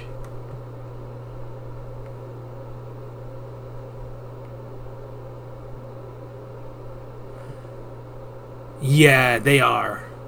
You guys are as well, though. Like, you have the ability to fire back. Yeah. Early game is a very high shift thing, so we're testing that. And the ability to, like, just nat roll 20 on a -5 iterative makes things really scary. What is iterative in this this context? Okay, so in the regular Pathfinder system, at level 1 you get 1 attack. At BAB 6, you get your first iterative, your secondary attack, and then your third attack for the round, and then your fourth attack around. Those are your iteratives. What I did is I hooked it to dexterity, so that you get those based on dexterity, so that martial characters like archers and warriors can get those up front. It's just their horrible accuracy because they're newbies. But, you know, once your base attack bonus gets up, you get magic weapons, you get feats, your chance to hit goes up. So he's just like rapid fire, like with a machine gun that's going wild, these bolts. They have like really low chances to hit, but if they ever roll a 20 on those random really low rolls, it auto hits and it makes them deadly, is what Sarek's saying. Yeah. So he takes 5 points of damage as the bolt slams into his breastplate and sticks into him. Ganma is not happy. He's got people all around him shooting at him. And what would WWGD? What would Ganma do?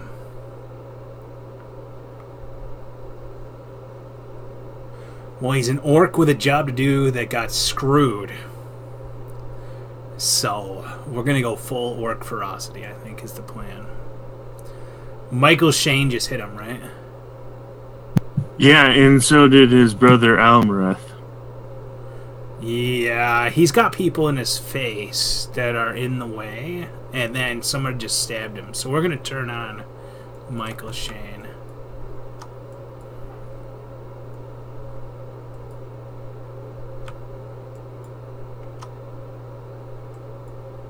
Yeah, that's the risk reward, right? You guys got to think about the late game. These guys, like, they just have tons of crossbow in them.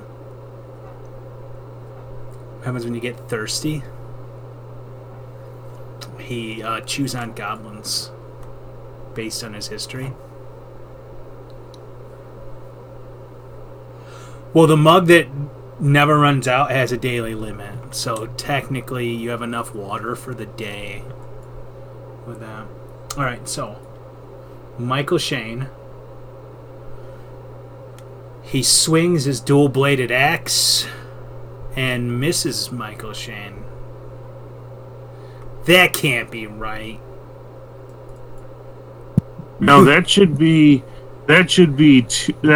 one hit. I see the problem. You have your armor in, so 2 of those hit. Right, I didn't mean to. Yeah. I'm sorry. No, I get it. So that 2 of those hit. All right, I'm gonna roll damage twice, buddy. Good luck. I thought do attackers win ties in Pathfinder? On AC, if it's even, yeah, the attacker wins. Okay. Partially resisted. I need to add 2 damage to that wherever you are. Down here, right? Mm. That's gonna hurt, buddy. I'm sorry. Don't apologize. It's the dice's. Okay. Yeah, don't if you don't mean it. Yeah. Yeah. All right. So and I add 3 here, right? Okay. What's your con, buddy? 16. Yep. You're at -8. Okay. Yeah, you're lucky on that roll, buddy, because it could have been much higher. Like, much. It could have been worse. Yeah. Okay, so you are at -8 right now. Remember that number. Yeah, you're the guy with, like, 14 AR.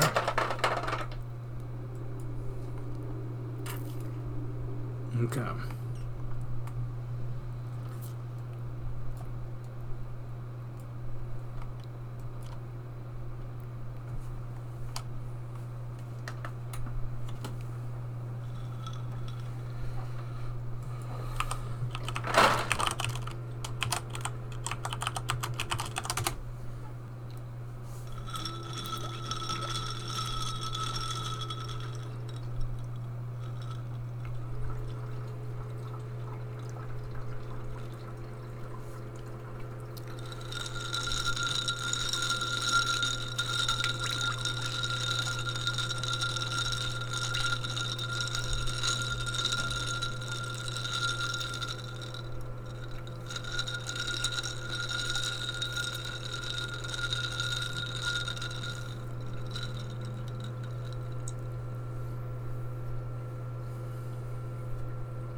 Can I do the heal and then move? Yeah, bud, if you want. Okay. I'll try and get Nam and Michael Shane, but that'll also get the orc dude too, right? Well, he's stable, so you could just get me if you wanted. But, I mean, I don't know. Yeah, we're stable, but not able to do anything, so... True. Yeah, but the thing is, I might be safer playing dead underneath him than I am alive. This is And true. running You can around. still be playing dead. You're the only one that I know who could talk to him, and if we actually kill this guy, there's a chance we can say, hey, now the second command gets to get all this gold and we don't have to kill everybody. But I don't know anybody else who can actually talk to these guys. Well, I mean, he's the only one that was speaking orc. All the rest speak goblin, and You were the one who, from my character's point of view, Almaraz. you were the one who was doing all the communication. No, Okay. I did a lot of the goblin communicating. It was My me. bad. I thought it It's was okay. Nam. It's okay. All right, and so who was that? Who just said that? What was the character name for that? Almareth? Yeah, Almareth. Yeah. The guy next to the guy contemplating your... So from this distance, I can't tell if she's kind of stable and playing dead, or nearly dead. True. And the fact that she hadn't really moved much with my last heal and not gotten up, your playing dead may still be fooling me. Because, I mean, you're like 25 feet away. Yeah, so you're unconscious. But I can't tell. I can't tell not bleeding from that distance. So I'm gonna go for healing her and Michael Shane, and I guess that gets the orc too.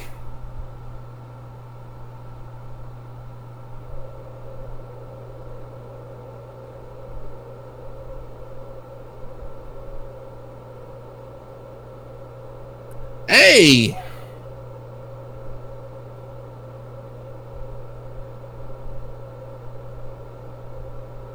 I'm still negative, but at least I'm stable.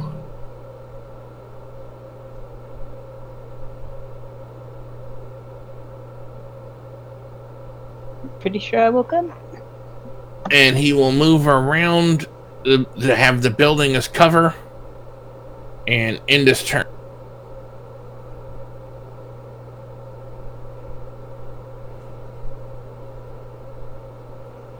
So the GM is AFK, correct? So we can just discuss the BRP. Yeah, go ahead. So, my character can hide under other characters. They are small, and they can hide under medium and higher, I believe. Hide under the turtle. But I was thinking I'm already under the orc. Okay, yeah, that's true. Or from down there, you could shoot the orc up the butt. Okay. I don't think I do enough damage for that to be effective.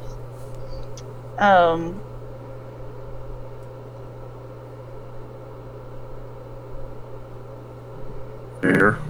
Yeah, you're prone and conscious, standing under the feet, like you're at the feet of a big orc with a dual-bladed axe bleeding on top of you. I'm pretty sure if they stepped on me the wrong way, I would probably go back down and die. It would feels bad if he stepped on you, yeah. Yeah, so... Yeah, I don't know if you have like a touch spell that he wouldn't be able to resist. Several touch spells, but if I cast a touch spell, it would give him an attack of opportunity. Sarek is planning his Really? escape. Yeah. What you can do is a concentration. You can try to cast defensively. The DC is higher,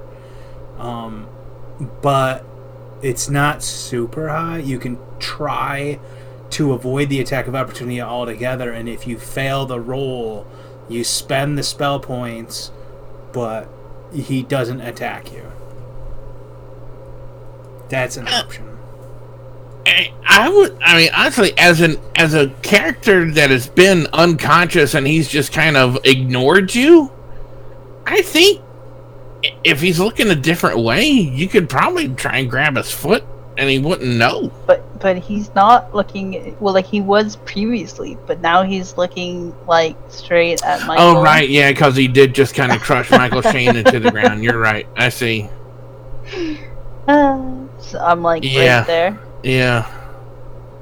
And you also healed all three of us. So he knows. Because you healed him too.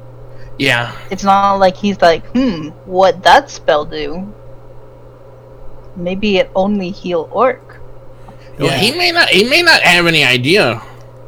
So let me lay this. Concentration for defensively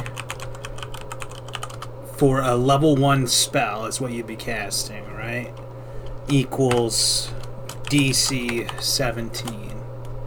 You would roll 1d20 plus 1 caster level plus 5 in mod.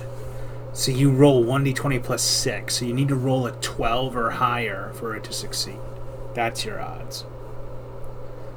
But either way, he doesn't get to attack you if you make the defensive casting roll. Okay, I'll try that. Okay.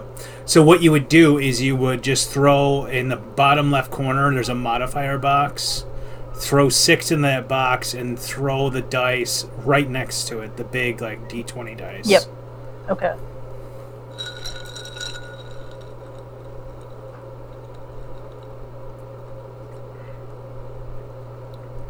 You roll a 21. Okay.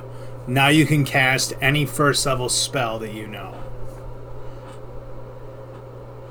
So like if you want to cast Shocking Grasp, for instance. Okay. Now you need to make a touch attack against him. You need to beat you need to do a 14 or higher, so you roll the attack roll. It looks like a sword under the Shocking Grasp. And you just hit the, if you don't see it, you hit the magnifying glass at the right side of melee touch or view bolt. Okay. So, feels bad you miss. You're dizzy from, being knocked unconscious and bleeding out, blood loss, and you fail to grab his leg.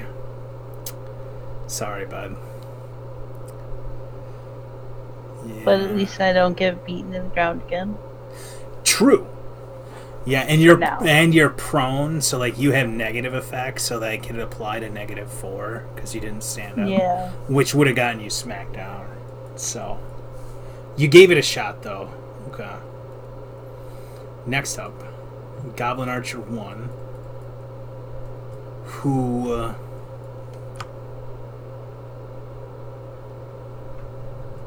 I guess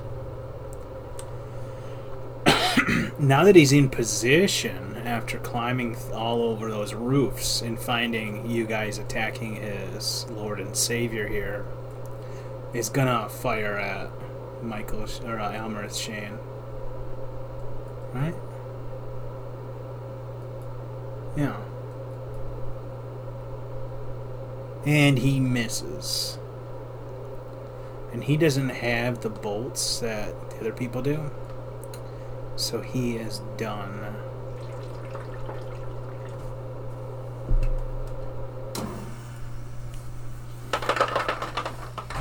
Okay.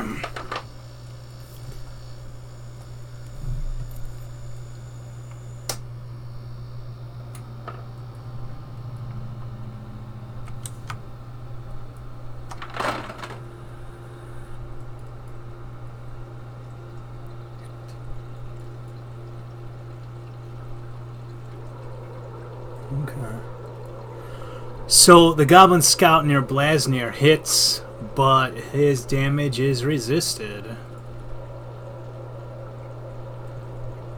Oh, I don't understand why it skips Sir Didymus.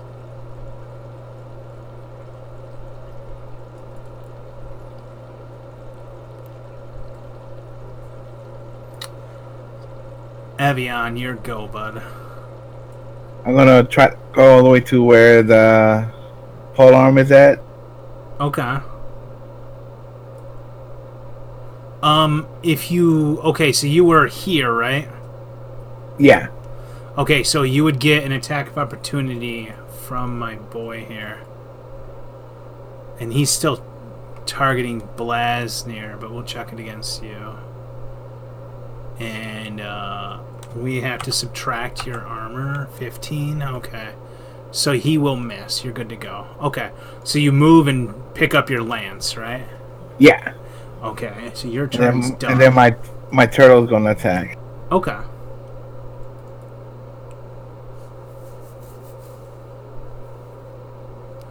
That is a hit, sir. Okay. So you bite him, and you will do 2 points of damage to his armor, at least. I rip his spinal cord out of his back. No, you like scuff his armor. So you do 2 points of damage to his armor, but his armor just absorbs the hit. That's how that works. So you manage to scuff his armor a bit. Yeah. Okay. And I skipped a bunch of my guys, so I'm just moving tokens while you move. Okay. And then Goblin Scout 1 is holding the bridge. Blasnir.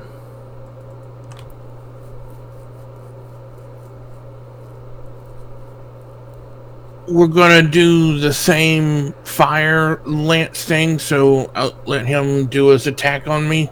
Okay. He whiffs badly. Skinny goblin arms just can't. Okay. So they managed to save. They'll take half when you roll damage. I didn't know it was set up for half damage. Okay. Fucking again! That's terrible. Jesus Christ! Well, if you guys survive, hopefully you'll get all the bad rolls out of the way and you'll raffle stomp the next level, right?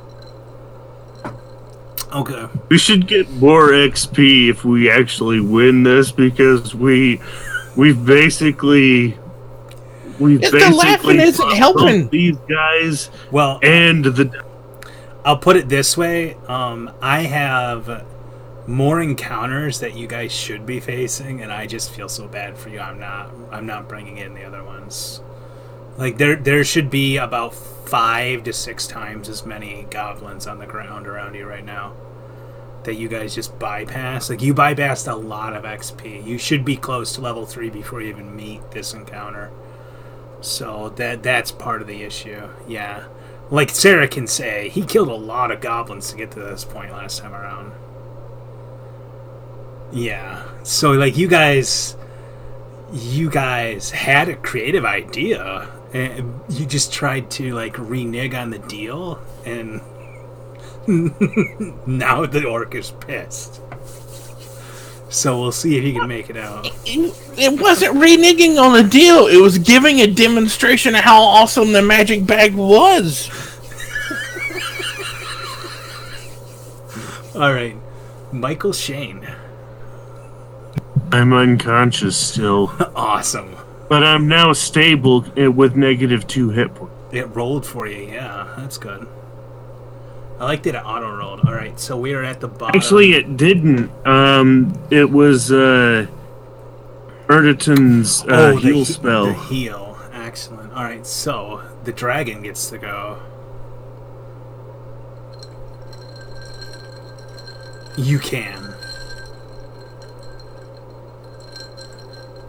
Yeah, I'll let you climb like around the side there, bud. You're good.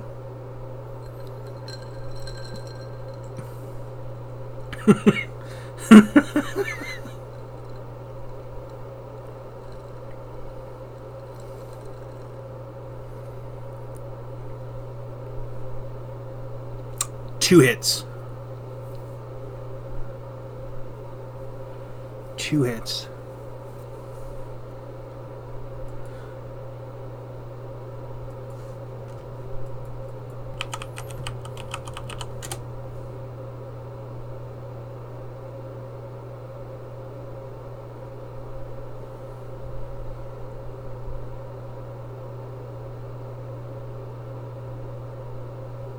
Okay.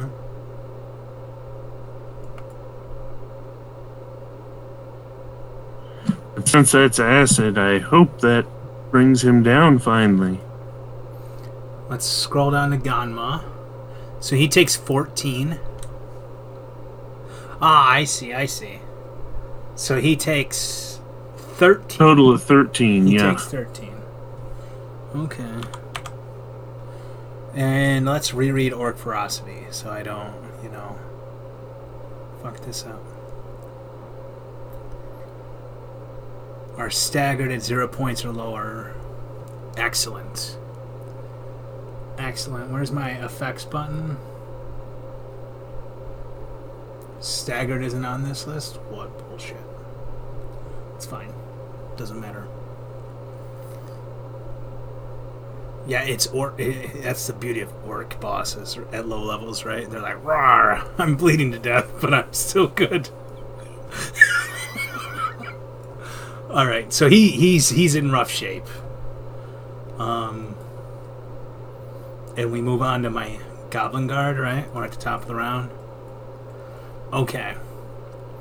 So, my Goblin Guard is going to make an intelligence check real quick, if I can get that up. He rolls a 1. It's not No intelligence to be found. It's not just you guys, okay? It's not just you guys. He is going to ignore the dude right in front of him picking up the metal weapon and fire at the archer again. Miss. Okay. I just love it. No intelligence to be found. It feels bad.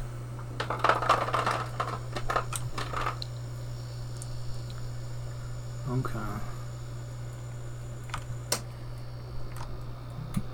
Does this archer have intelligence?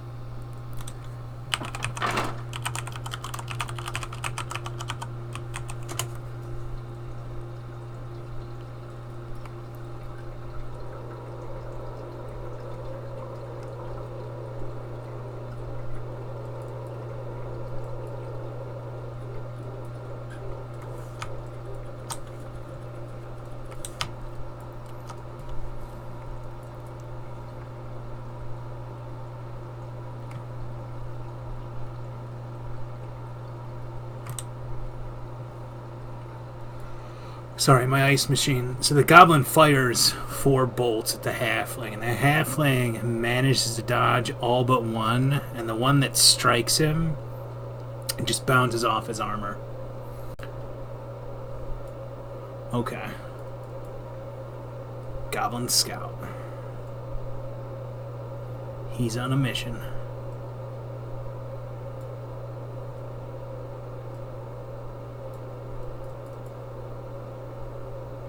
Goblin Archer. My Goblin Archer can't see. So he will attack Arthur Shane. That is a hit. You mean Almer? Oh yeah, Almerith. It's cool. Sometimes I think you've used Arthur Shane before. Yeah, I have. Yeah, that's why. I'm just really bad at naming. Yeah. Okay, so his armor piercing will pierce your armor and do 2 more, buddy. You are in rough shape. Your turn, though. Okay, I 5-foot step backwards. Okay. Get some cover. And then I'm going to volley into Ganma. Okay. Your original idea wasn't bad. Trying to trick him was bad. That's a critical hit, buddy. Nice. So you get to roll damage twice.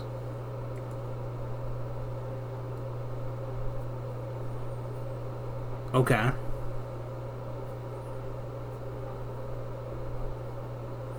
And he would still take 2 points of damage on the second one. So let me find him.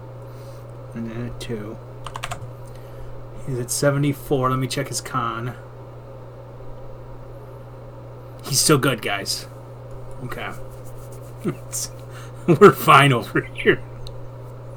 Negative 14 hit points, and the orc is good to go. Alright. Say what? Yeah. He's just... It's an orc And he has high constitution. All right. I don't know how, huh? All right. Yeah, he's got probably an 16 to a 20 in guns. He's a hardy boy. All right, Almerith, Shane, you are done. Goblin Guard 2 can't find targets, right? Ooh. Is that a line of sight? I don't know. That building is just. Yeah. Maybe there's a minus or something. I don't know. Range is a minus. Yes. So that's a -2. I don't know. That it's really hard to see. It's awkward because it's grainy due to the limitations of the memory. Yeah. But he's like up on a building that is higher than that building is the key thing. So even if that building was obstructing, he can see down like and around it. So let's roll, boys. All right. None of those will hit Almarath. Ganma is staggered. So here's the question of intelligence and morale, right? First of all, we roll an 18 for intelligence check. And we roll a 4 for morale. Smart. So intelligence with failed morale means he knows he's bleeding to death. Alright, so Norn or Nam and the turtle get an attack of opportunity, but Nam cannot cast a spell. However, because you tried Shocking Grasp and it didn't hit, it's still charged on your hand. So you can try to attack him and touch him for damage. And the turtle can attack him. He's gonna run.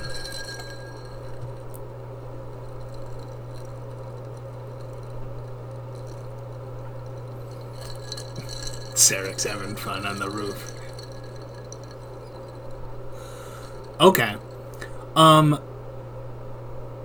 That will not hit because of the -4 penalty that you took from being prone. Failed. You did. But the turtle might. Avian, you want to roll for the turtle for an AOO? I doubt you're going to actually hurt him, but...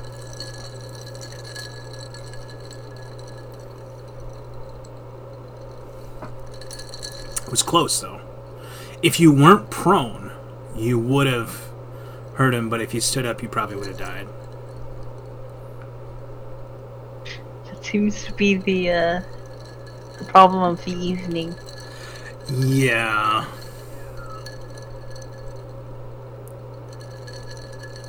What happened to the Earth Mage that was supposed to make all kinds of walls and barriers for me? He's level 1. There's limitations. And he also is apparently the only healer, so... Yeah. That's what he's been doing every turn. Yeah, keeping you guys alive. He's been clutch. I'm gonna guess Avian is doing stuff, and his turtle can't actually hurt the orc in his armor. So the orc moves to the door, dodging Nomi's touch.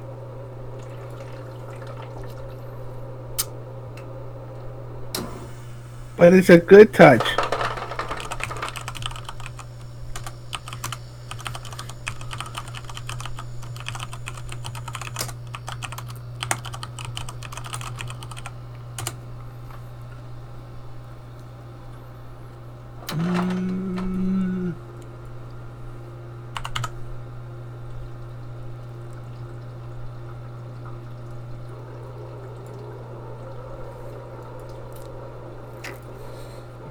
Yeah, I caught it before it made noise this turn, but interrupted me.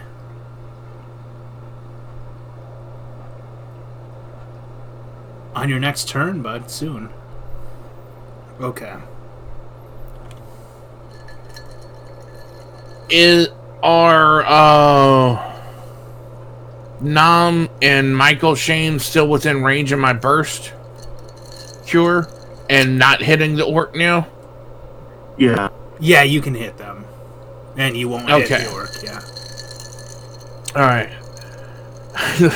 I've got like one spell left after that. Mm-hmm. I seem to have way more PP than you. Yeah. Yeah, this guy has 5 and my other guy has 9. I have 14. Yeah. Whereas your build has no combat Son of the capabilities. His other two have different things. Oh. And the Oriad is also the group's thief, and that's why his points are split. He's a striker that can, throw sling stones. He's a mage and he's a thief that needs skill monkey points. So he's split in like 3 directions. Whereas your mage is like, I'm an intelligence caster that gets lots of skill points and I cast spells. So really focused. That's the difference. Alright, so Norn. I would like to stand up. Okay, you stand up. I don't want to be prone any longer. Alright, so 2 things. The next thing you touch will discharge your shock. I would like to touch a bolt. Okay, you touch a bolt. That's a free action to touch your bolt. Okay, and then I would like to. I have no confidence on actually hitting you. Okay.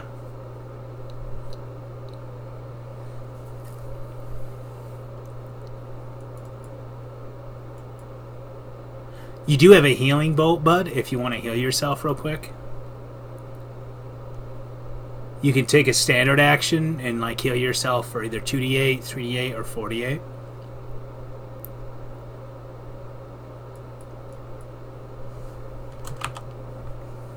I'm going to take off one of your Tanglefoot bags too, by the way.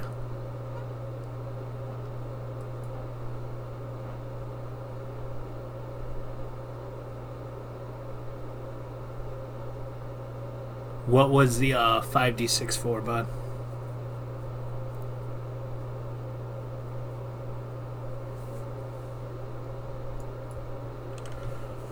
Were you rolling it to make a decision, or...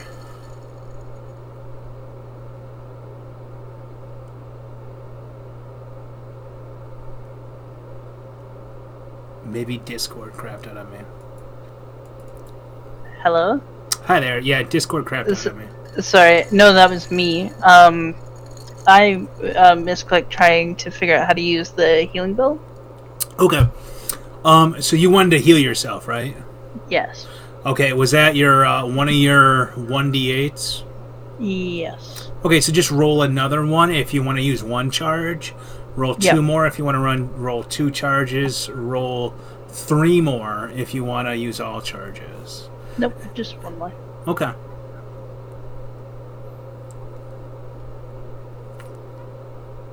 Okay.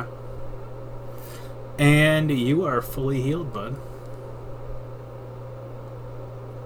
Awesome. Right? Oh, no, you're not. You are within 3 points of being fully healed. But that's still much better than Yeah. almost dead. So how do I actually add the HP to my character? I'll just wipe it. Actually, you are fully healed. You're good to go. Okay. Yeah, you had 10 wound and you healed 12, so you are fully healed. That's nice. Okay. Awesome. Alright, and now you have 2 charges left on your healing belt. Okay. So you can do that 2 more times per day. And those charges only recharge during what's considered a long rest? Yeah, it's every Like 24 hours. So if you guys adventure for 2 hours and then do a long rest, it won't come back until the next day. Yeah. Okay. Okay. And that means You are done. Goblin Okay. Archer 1. Okay. Goblin Archer 1 does not have a clear shot at Arthur Shane. Almareth. At Almareth, sorry. It's okay. So many names, man. Alright. This is Arthur Shane's third cousin, twice removed, who's a half elf. Alright, so I need to think. This roof is blocking this guy. So, like, this guy cannot fire over this roof. However, we're going to shoot the turtle. He's so mean shooting the turtle, man. He's a goblin who doesn't get paid. Alright, so he misses the turtle. I feel like people went in and did stuff. Yeah, that would hit. Okay. So that does hit.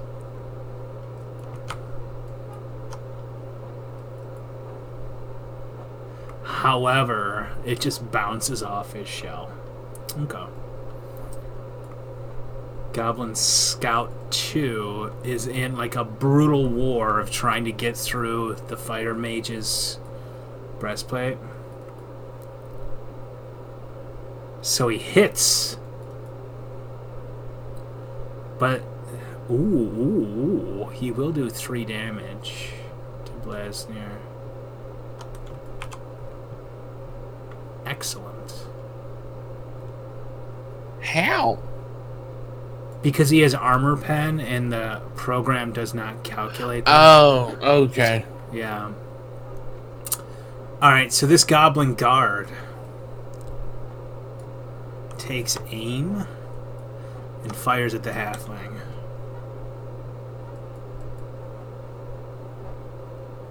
Ooh! Oh, we rolled a 1 on the Cricken Farm. Alright. Can that cancel the automatic hit? No. If he drops the bow, yes. Okay.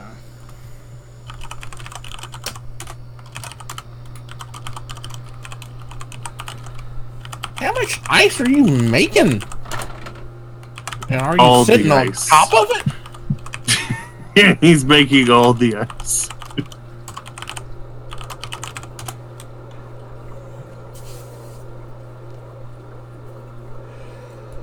Yeah, every 9 minutes it drops ice, and it's like 5 feet to the right of my desk chair. So yeah, it just saves me from having to wake everyone else up in the house by running downstairs every time I need a glass of like ice water or like a glass of like chilled wine or whatever I'm drinking. All right. Okay. Yeah, it's more so I don't offend, everybody. Oh, with yeah. the Yeah, crinkling. yeah. Yeah, so that's why I try to catch it. It's just I get caught up, and then I hear it, and then I try to shut my mic down. And there's no hotkey in Discord for muting on like TeamSpeak. It's making me want to get Well, the TeamSpeak account. You can do a toggle to mute, but you can't do it when you're enforcing the push to talk rules. I had to get Yeah. rid of mine to get onto this one. Yeah. So, okay, so one of those is a hit, a second hit with the critical threat, which is not confirmed. He ignores the penalty because he rolled over 11. Okay. And what is his DR? 6. Okay. So we untarget. And I have DR3, so he takes 2 points of damage and 4 points of damage. Where is Sir Didymus? Sir Didymus has 15 wound. That's bad times. Okay. 4, and Chew is 6, which means we are at 21 wound, and he is bleeding to death with his lance prone on the ground. And we go to Goblin Scout 4. The good news is he does not have a bow. The bad news is this next guy is on a roof. Does he have line of sight?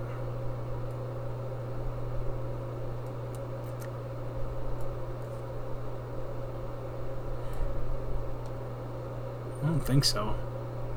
It's gonna hop down and walk over here. Sir Didymus is unconscious and bleeding to death. Goblin Scout 1 is watching the bridge. Blasnir.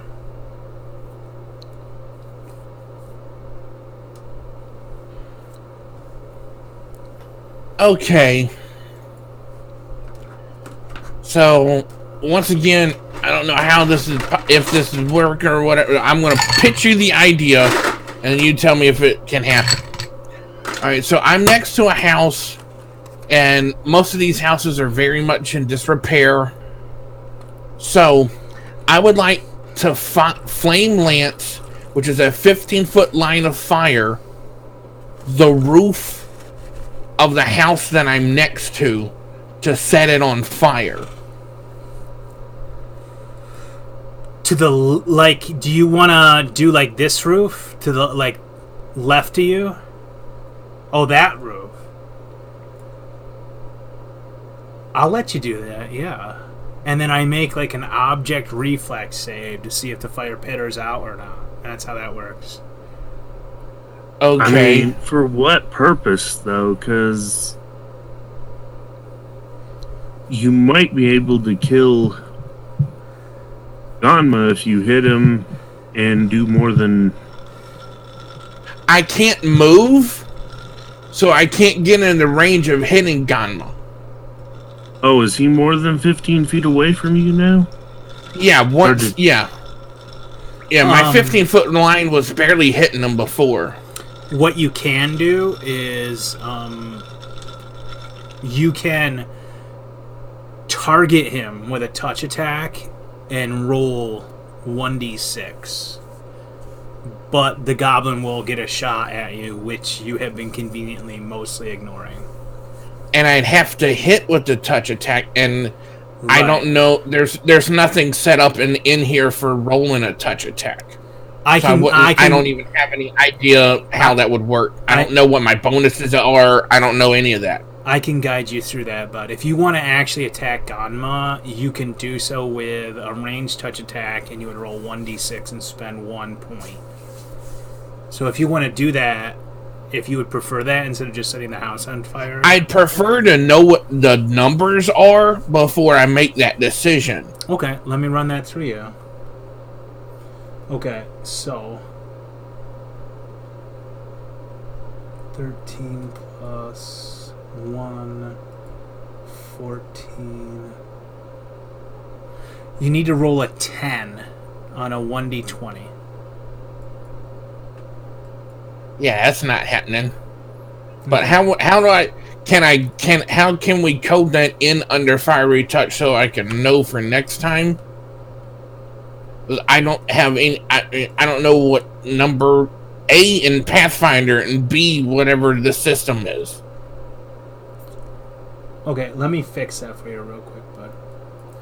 Add cast.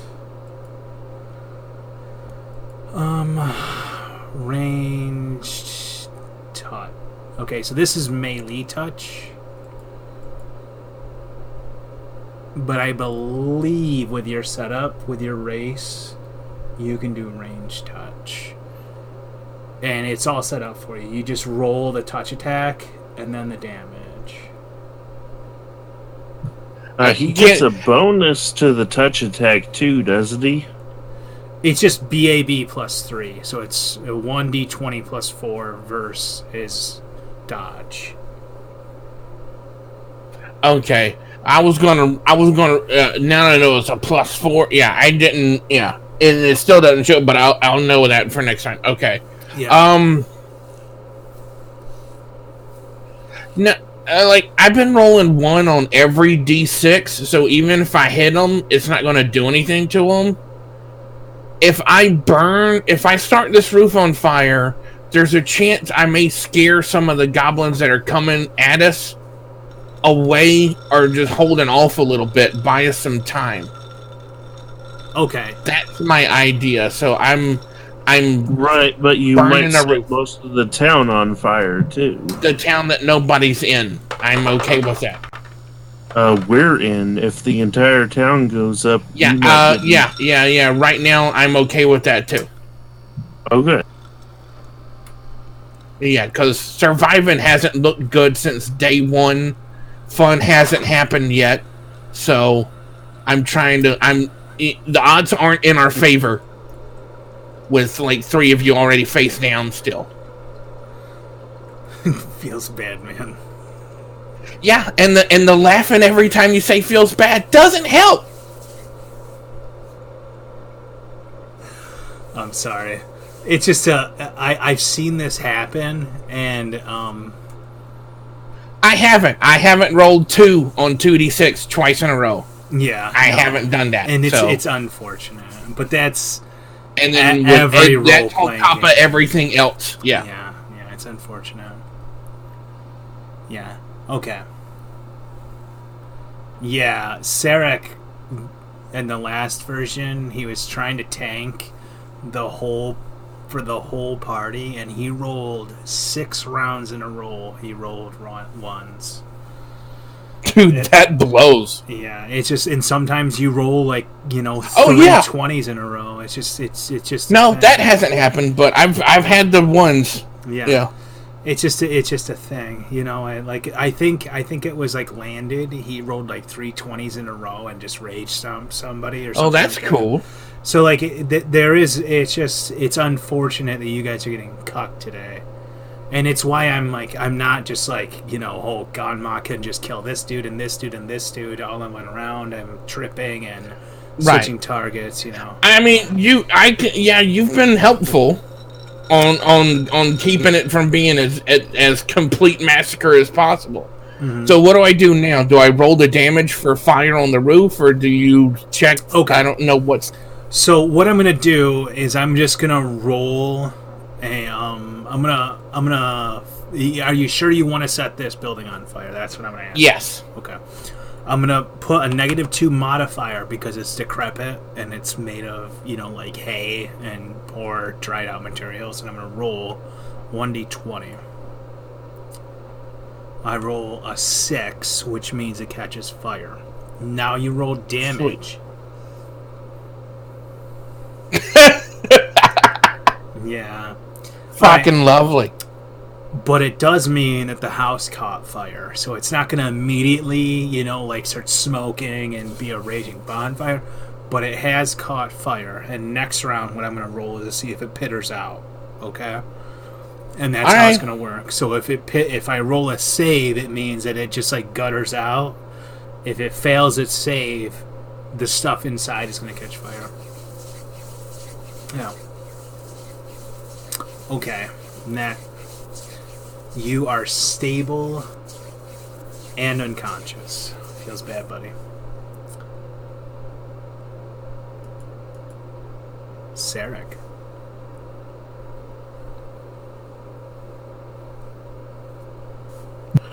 Doesn't help when the guy who's been attacking you can basically ignore an entire 14 in armor class.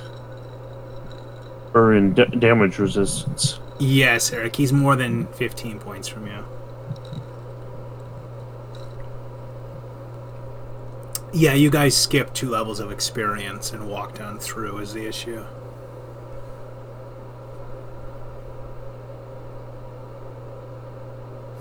Give me an acrobatics with a DC of 15, and I will let you. Bam. Okay. Yeah, you're fine there. Okay.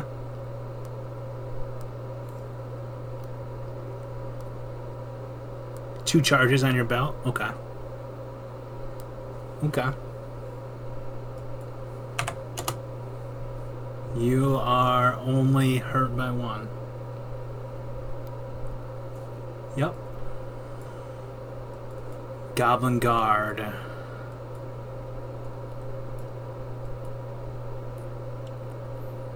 I think he's still pissed at Elmerith Shane.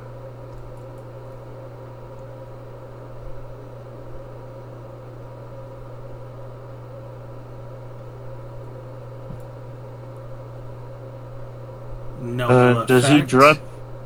Oh, Yeah, that's to handle the automatic miss. He misses with a 19. yep. And we get a critical threat. Crit not confirmed. I don't understand how 119 is a miss and 1 is a critical threat. Oh, I see. Because 1 is a +2 and 1 is a +6. So there's a difference in the AC. Okay. So I hit once. And you don't actually have enough armor to handle his armor pen. Elmerith Shane drops and takes 8 damage. Apologies, bud. So you are prone. Damn, the next turn I was going to use one of my healing potions. Yeah. Can't do that now. Multiple people have healing potions. I just chose not to use them before now. Alright. My Goblin Guard goes back to work on the other side.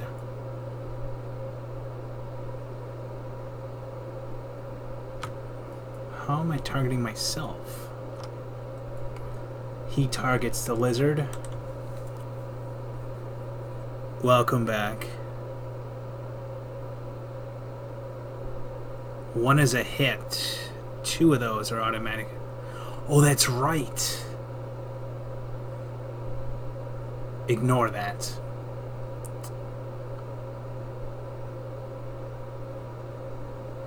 So who would he target instead, right? The turtle? He would target the turtle. Okay. So, I need to roll for 2 1s. Okay. So here's what happens. He shoots the turtle. He can't do damage to the turtle, so it bounces off. He rolls a 1 with a 2 to confirm. So he starts to fall. He rolls a 4 after the second one, and he's going to fall. So instead of catching his balance, he drops his crossbow. We need to roll where it bounces.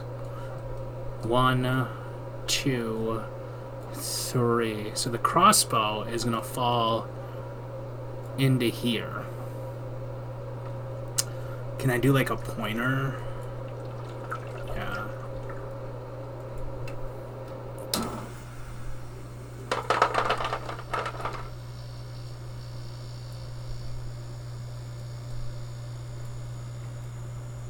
Okay. And 3. Okay. So he drops his crossbow over here behind him, and he falls prone and takes 3 damage for the fall. He is done. Goblin Scout.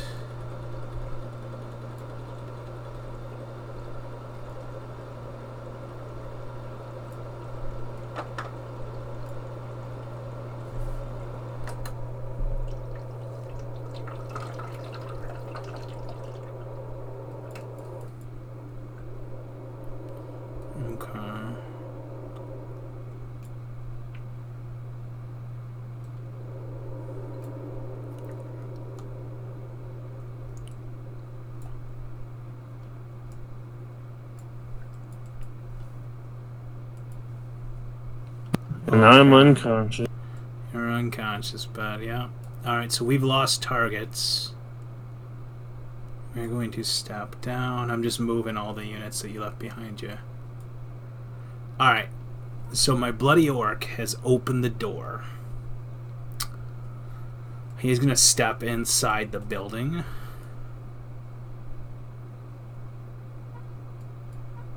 And he vanishes. Okay, and he takes 1 more damage. Actually, I think I fucked that up, right? He was staggered. So he opens the door this turn. That's my bad. Last turn he moved and drew the key as one smooth action. This turn he opens the door because he was staggered. That's my bad. And he is not targeting Arthur Shane. Alright. You're Dutton, your healer. You have someone dying at your feet.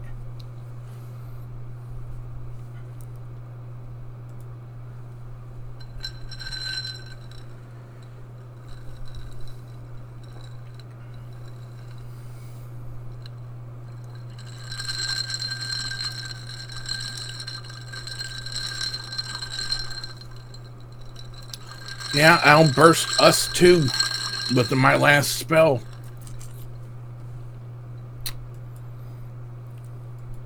Okay. That's awful.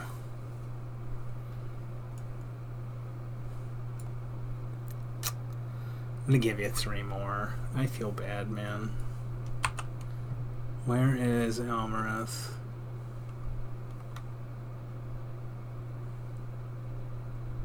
Yeah, that's just unfortunate. I'll bring Almareth up to even and bring your wound down. I feel terrible about all these ones. That's just not fair. I normally don't fudge unless it gets to this point. Like, it's absurd, so I'll fudge some stuff so that Almareth is stable at least. I appreciate it. I'm gonna spend one of my belt charges on Michael Shane. Okay.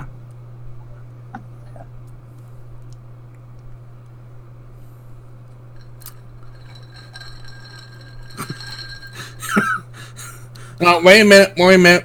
You get to reroll both of them because it's 2d8.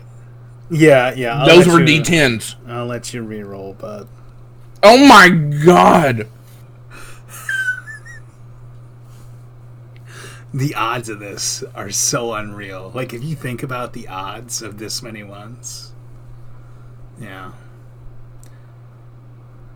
Now you guys are just trying to check the odds. Yeah.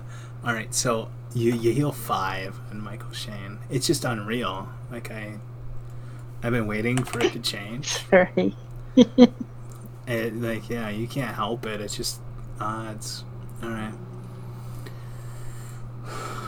The Goblin Archer on the roof. Yeah, I thought our bad luck was out of the way with the Chiefs game today. It's just... I haven't seen luck like this. You don't want to know the answer to how the Bills did, so we'll let you find out on your own. That means we lost and someone's getting fired in Buffalo. Yeah. Probably the kicker. I'm going to guess it's Dable. Dable is due for a good firing. He has just no creativity with our offense. He doesn't know how to run the ball. So, that's funny. All right. We're going to shoot. I'm going to guess your kicker because he missed a field goal at the end, barely. Yeah, he shoots at the turtle, but the turtle's like, fuck you, bro. I'm a turtle. Alright. My Goblin Scout is in like a nasty duel with the mage that is completely ignoring him. Yeah, he's just getting like fire, and he's just fire. Alright, so he hits, but does not confirm. And,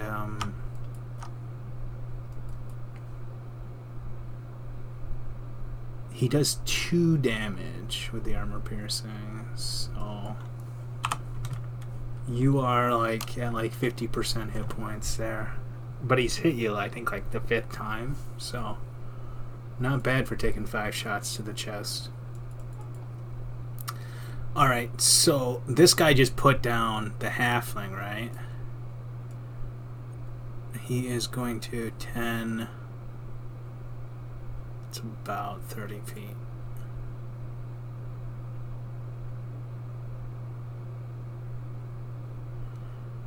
The real question is, he gets vision. He gets vision, and he makes an intelligence check. He sees his lord bleeding. And he is going to raise his fist and whistle. Yeah, it's odd. Like, look at the difference between the guys I put on the map with the grid and the guys I put on the map without the grid. We're going to shrink these guys a bit. There we go. He whistles and I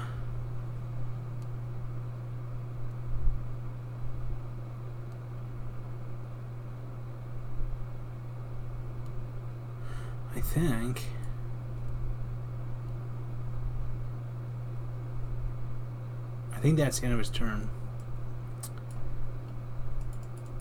This guy is going to guard him. Follows. Unconscious. Here's the whistle. Blasnir. Alright, so on your turn, I hit -2 and I roll. Alright, so I rolled a 16. That means the fire goes out, unfortunately, bud. But you did manage to burn the house a little, but it just like it just resisted, you know, it's not consistent fire, it's not meant to set fire, so it resisted it.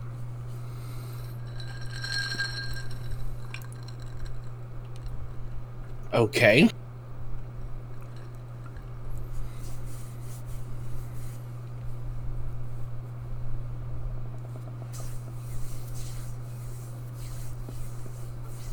As a fire elemental who's a fire caster, is there a fire spell that's meant to burn stuff?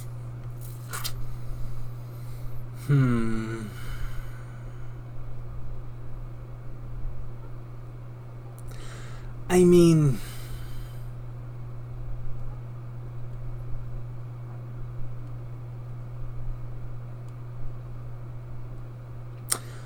it's just in this system, objects get saves, and it's a low save. It's just, you know, a high roll, and it went out. But yeah, higher caster level, you can up the duration, stuff like that, so that it consistently burns. Yeah, it's just a level 1 thing. Yeah. Okay, I gotcha. It wasn't the duration of the spell.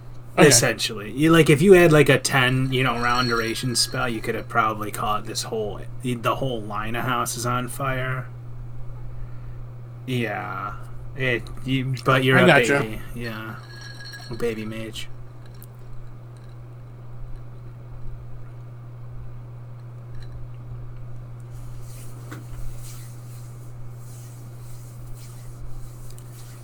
Yeah, you're all babies. And you walk through like 9 encounters, so you didn't get your XP.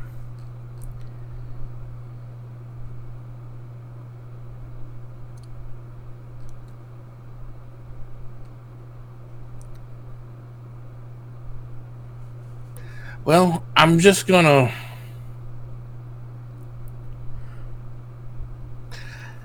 gonna flame lance the one guy in front of me. And I don't really see an angle to make it go any other way to do anything else. So it'll just be him trying to save, but he gets his attack first. Okay. I'm going to just roll. That's a miss. Go ahead. I forget you cast like a caster level 2 Flame Lance as a cantrip, which is really nice. You haven't spent any spell points so far. Yeah, I've got 9 and I haven't spent any. Yeah. Hey, they got 2s on them. Yeah, you got 2s and he failed his save. He rolled a 1. Okay, let me re-roll his save just as a counterbalance. I normally wouldn't. Okay, so he stays fine, but in case he rolled really low, maybe he would have fallen prone. Okay. Michael Shane, you are stable. Did you stand up last turn, Nat? No. Okay, so it was between last turn and this turn that I got healed. Yeah, okay, so you're still prone. I just never set you with it. If you want to stand, that's fine. No, he's gonna first pull out a healing potion, a 2d6 healing potion, and drink it. Okay. Do you have quick draw? That's the real question. Yes, he does. Excellent, alright. Because I chose thrower as his ranged weapon thing. It's nifty for situations like this, right? Okay, give me your roll, bud. Okay. You heal 8, and you have a move or a standard.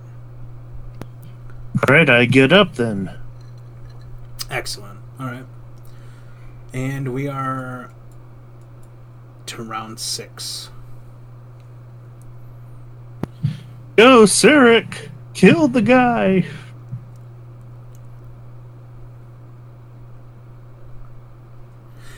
Yes, but he's prone, bud, so he would get a +4 to dodge. How about you shoot the boss dude?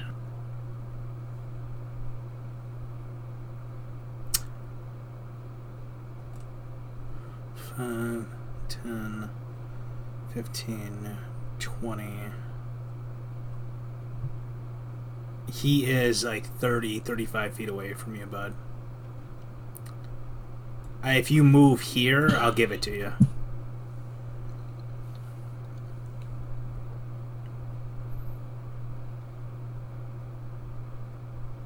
Yeah, I'll give it to you if you step where I dragged you. You're good to go, bud.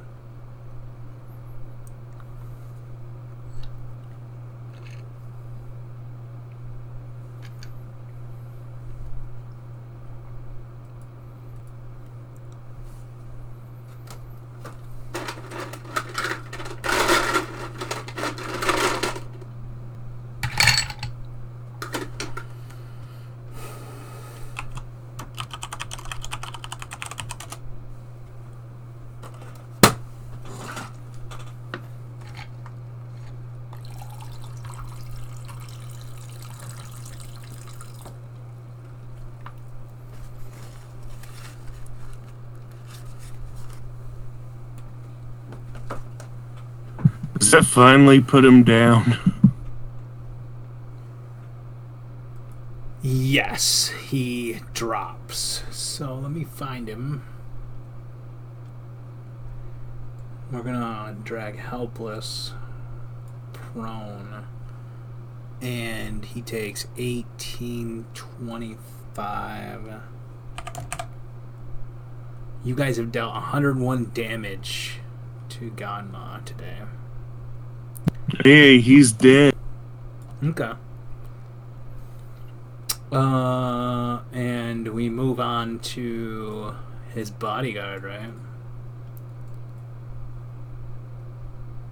He is displeased. Okay. He is going to fire at the lizard.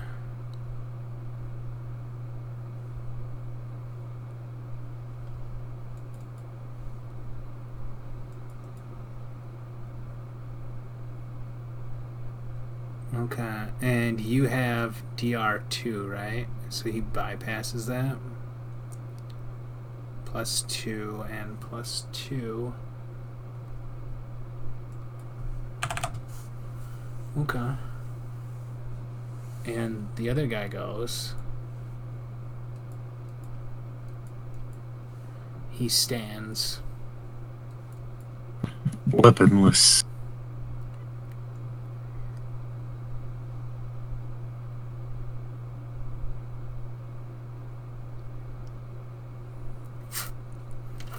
That's the question, right?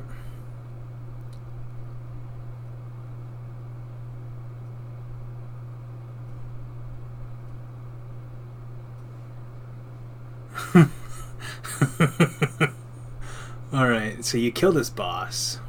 He doesn't have his weapon. He fell. Intelligence check. He's smart. Morale check. Fearless. What, is he gonna come over and start punching the closest bird?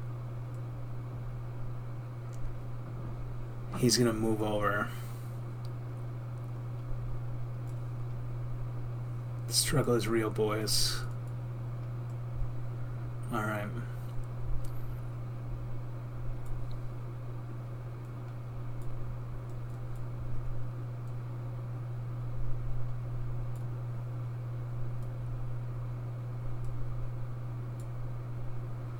You are prone and stable. Because you are even, I will give you staggered condition. And you can decide to take an action, bud, if you want. Alright. Can I drink a healing potion? Do you have quick draw? No. Unfortunate. So, what you can do is draw the healing potion, take 1 damage, and fall unconscious if you want. Could I not take an action and not fall unconscious? Yeah, you can just lay there and be like, please help me.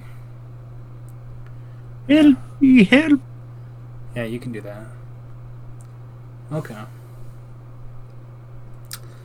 Goblin Guard 2. We are moving. And he would stop about here. And do dead. Back to your healer, who is probably out of spell points, right? Does he Yes, have a out of zero? spell points, but I have the free healing touch. There you go. And you can And bring somebody up to half of their max hit points. Yep. Well, at I least, rolled a 4. I need to be rolling D4s instead of D6s. There you go. He's not dead. He's bleeding on the ground.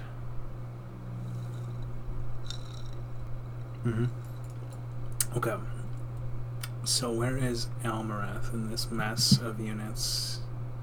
Can I go ahead and take an action now? I'll let you do that, bud. Alright, then I'm gonna go ahead and pull out and drink the healing potion. Okay.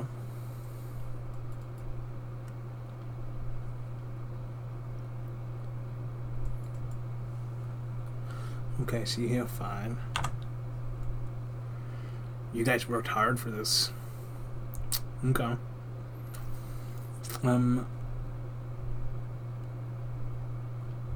Where is this guy? Nam. Hello, hello. I'm going to go to Sir Didymus and then use my last belt charge. Okay. MVP. Everybody did everything to save you, and now you're saving everybody else. Okay, so you heal him for 4. I will heal him for.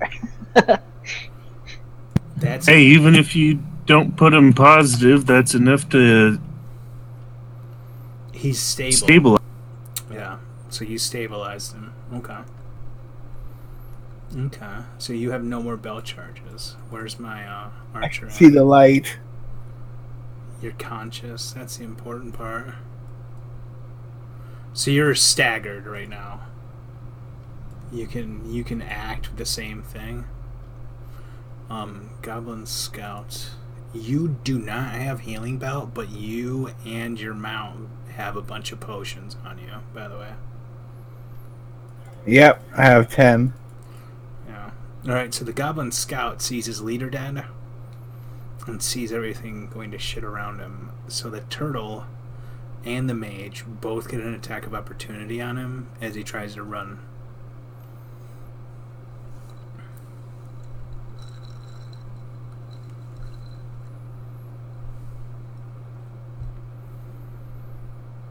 Okay, so you won't confirm, but you will hit.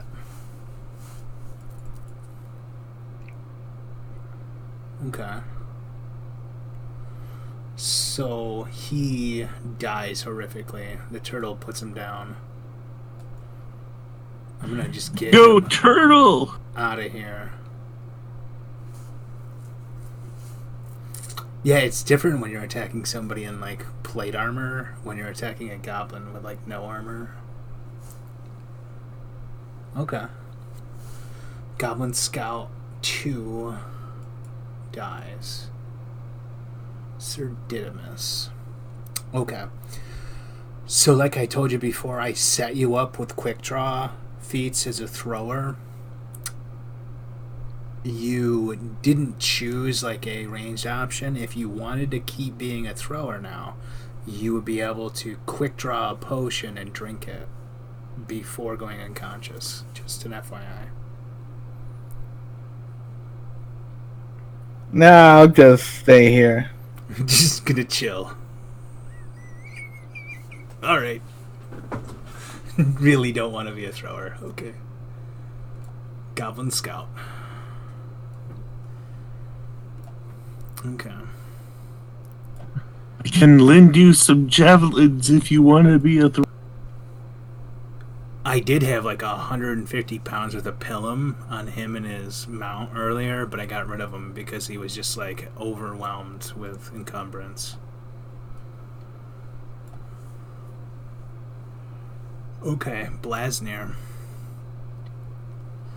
Your pesky goblin was killed by the turtle finally.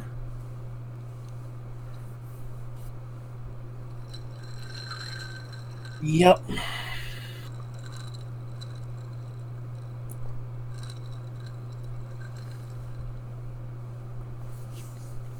Can he peek around the corner just to see how many goblins are coming? Yeah, like the behind you, like in this direction. Yeah. Correct, yeah. You see one on the roof here, and you see one here, and that's all you see looking around this corner. Alright, that's not as many as I was afraid of.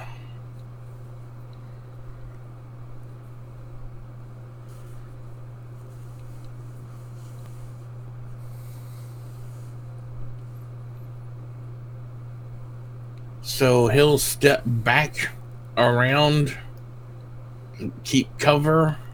Okay.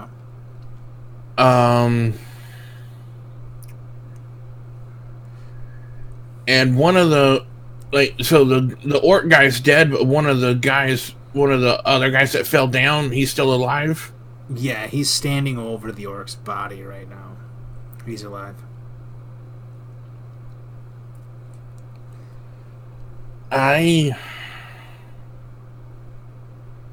Wait, he doesn't have a weapon. I don't want to give him a weapon.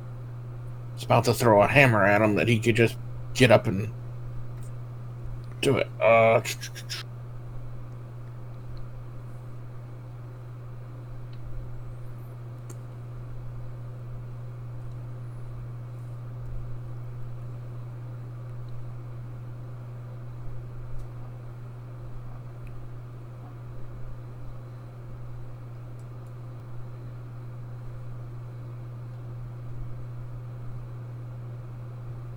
I would have been seeing Ganma, so I would have seen him reach for that. He reached for the key. He opened the door. He just didn't have. He was so staggered he couldn't get through it. So the door's open, right? Exactly, yes. He only had a move action each turn, so I messed up earlier when I said he vanished inside. So Right. the door is open, the key is in his hand, and he is dead on the ground. Got you. Okay. So, with that in mind,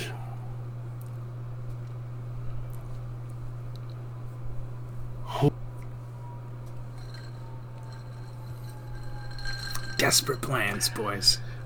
I am going to try and get closer and do a color spray at the guy standing over him.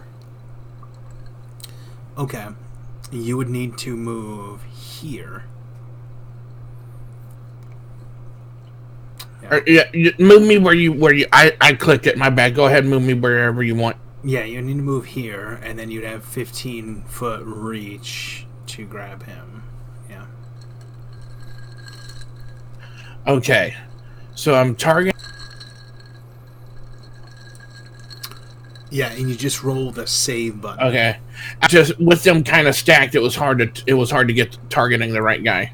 Absolutely, yeah. And they're not showing on the combat tracker, so I'm having to click them. Mm-hmm. All right, and then He fails. Okay. Let me check his hit dice. 2 hit die or less, unconscious, blinded, and stunned for 2d4 rounds. He's 3 hit dice. All right. 3 or 4 hit dice. The creature is blinded and stunned for 1d4 rounds, then stunned for 1 round. Blinded. I've been doing good on the d4s. Yeah. Oh, well, I can move the effect on him, and I think, and roll it again. Okay.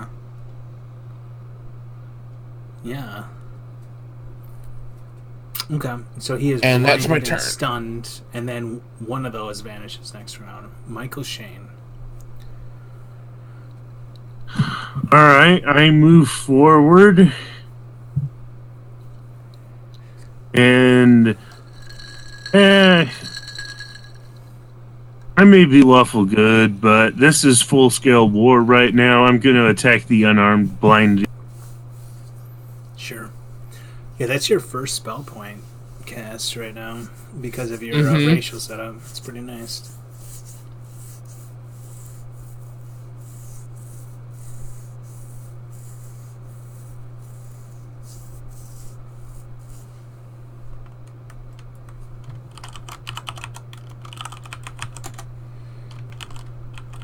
Illusion. Normally. Those both hit, right? Yes. Yes, both of those hit, buddy. Alright. Under his seeds, it's under the conceal seed. Yeah, he's got concealed Like seed invisibility and color spray. Yeah. 1. Yeah. Alright, so I need to add 3 damage there. On Goblin Guard 3. That would be 6, actually. 6, yep, 6. So, okay, he is very Actually, badly wounded, but I think that's Goblin Guard 4 that's down there on the ground. oh, you're right. You're right. Okay.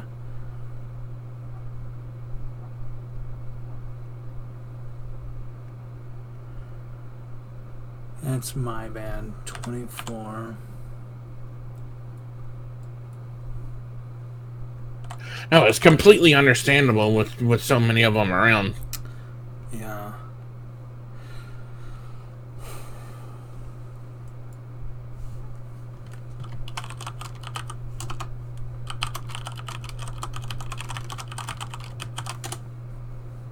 Okay.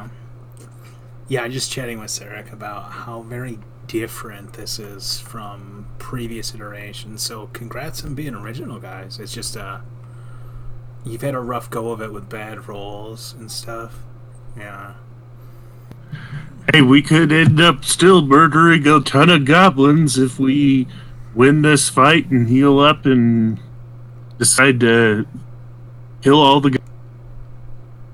Yeah, you have some options, and I'm being merciful here and regrouping my goblins strategically. So I'll give you some respite, so you guys don't have to you don't have to worry about a TPK right now. Next week is another problem.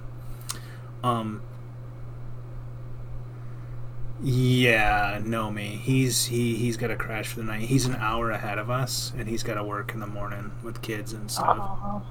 Yeah.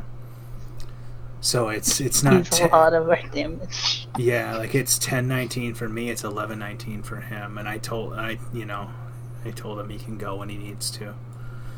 Okay. So where are we at? I mean, I pretty much know how to run him. When he's gone, I could. Okay. So we're at the top, Risiv. Yeah, let me go to his character and clear owner. If you want to grab him and run him, Nat, I'm fine with that. Rather than me, because you guys might have different plans than what I would do. Right, and I know Sarek pretty well and what he wants, so. Yeah, you can go ahead and grab him and act if you want. Alright, he's gonna.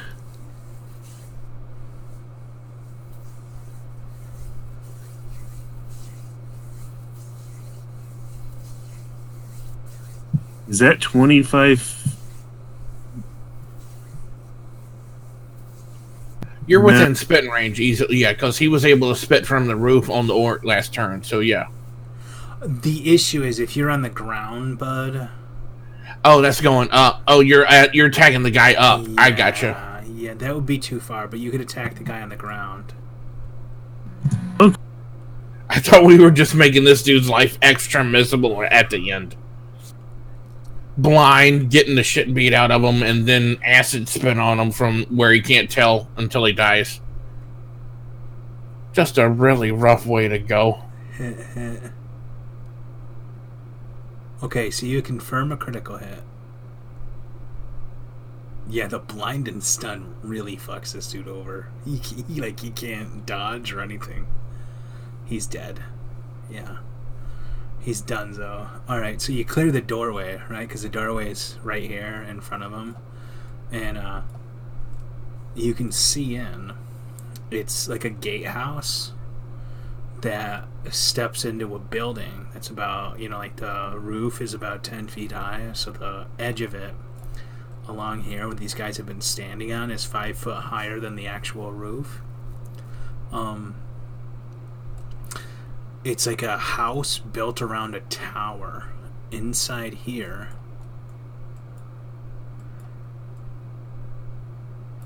this red circle here is like a tower that this building was constructed around, and you can't see inside that. It blocks your sight. Okay. Okay. So we go back to number 3. He is not pleased you killed all his friends. Does he have any brains or any morale? Let's check. I roll a 15 intelligence and a 6 wisdom. Morale is bad and he's smart.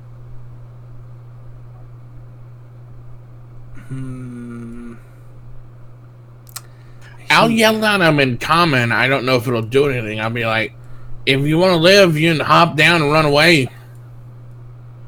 He is going to back off. This dude. That one's. He is very dead. Can I still hit the goblin running away? You are prone. And he's on the roof, so you can't even see him. Okay, I get up. I can't see him all the way over there. Yeah, like you're Okay. laying on your back, and this is a 15-foot roof, and he's way far away, so it obstructs you. Okay, well, I get up. You stand. That's a move action. Yeah.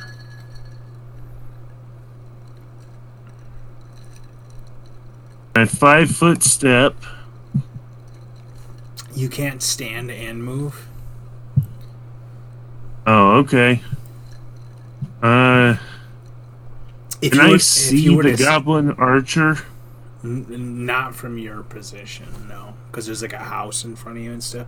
If you were to Right. stand and spend the rest of your round, you could move again, but you can't spend a move action and then 5 foot. Okay. I just need a reminder now and then. Yeah, no problem. I do too. I'm not perfect. Then I'm gonna spend a move action and move down here next to the turtle. Okay, so you move next to the turtle, sure. Excellent. Alright, Goblin Guard 2. He is following his orders. He moves here. I have Ganma only to remind me that he's there. Where did my thing go? Unfortunate. Urdatun, your turn. All right.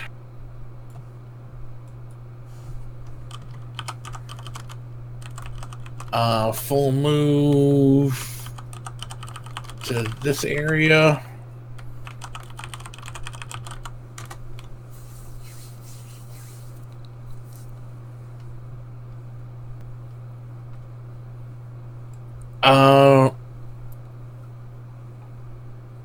Hearing and seeing what some of the plan is, can he take his whole turn to try and get in the door?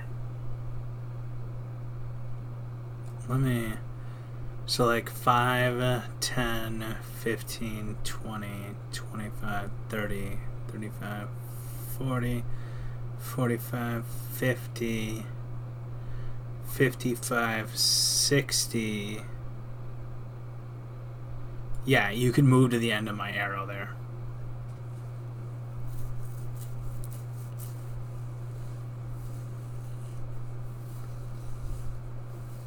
Is that okay, or is that...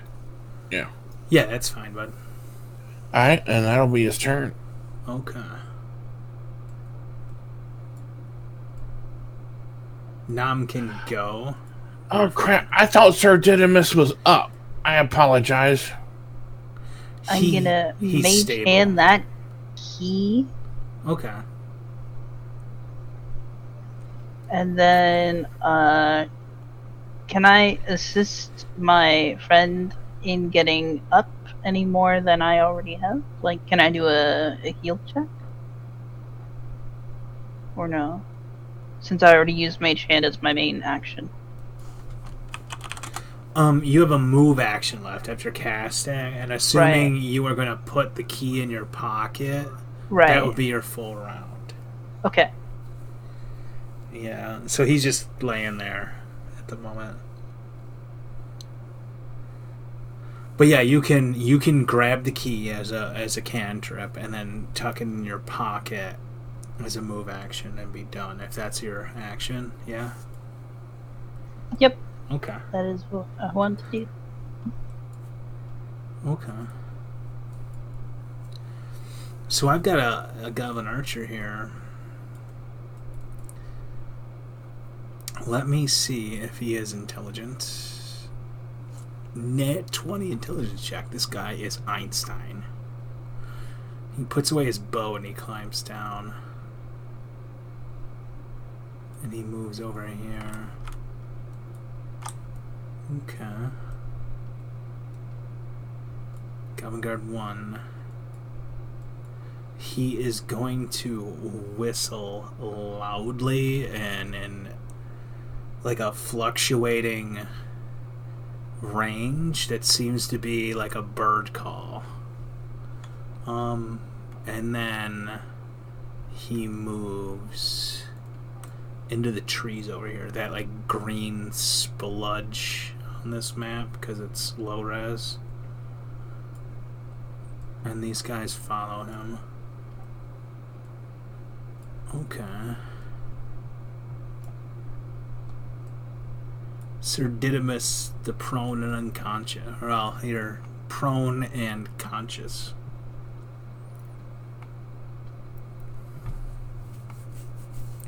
Prone, I'm gonna try to. Can I drink a potion? Yeah, like I said, you have the option now to choose the throne path, the crossbow path, or the archery path. If you choose the throne path, like I planned for you, you have quick draw free, and you can draw the potion, drink it before you take damage. Convenient for situations like this. It's a move action to draw the potion, right?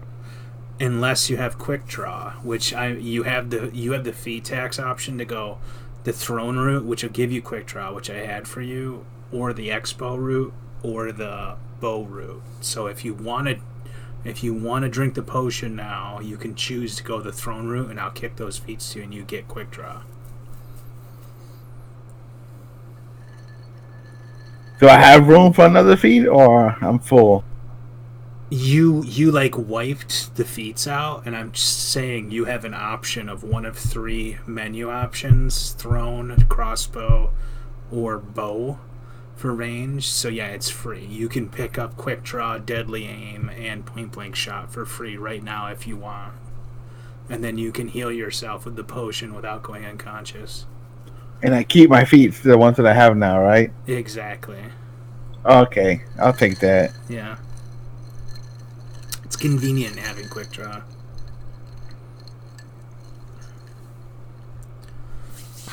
Especially for melee characters who might eventually need to draw a healing potion real fast. Yeah, especially since Cyanide like gave up. I don't know. It's a 2006 program. I don't know any computer that can't run it. I feel like he just gave up. Yeah, that doesn't make any sense to me either. Yeah, it's very user friendly. It's free. You just run it, and then like I can understand like networking issues, but nobody else had problems. Yeah, the networking is on the hosting side, not on the joining side. Right, and if all of you connected, the odds of I feel like he just gave up, which is fine. That means that Avion's Cavalier can actually be melee. You're good to go. Okay, so you heal to 13, and you have a move action. Do you want to stand, bud, or drink another potion? I'll stand up. Okay. Next is my Goblin Scout. He is going to go back to the bridge. Blasnir.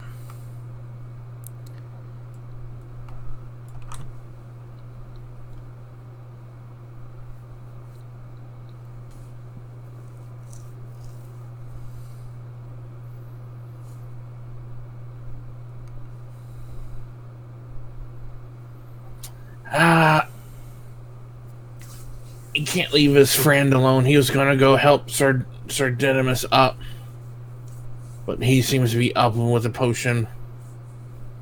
And Erditon would have. I forgot that you were down, man. That was a me thing, not a character. I'm sorry. So he'll get to there and take a look at what the situation is. And if it's clear, he'll move more out of the way to allow other people to come in. Okay. So you're gonna go into the building. Okay. Yes. Okay. Excellent. Michael Shane.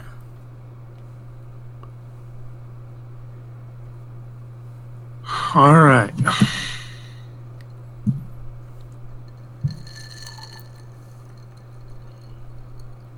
My character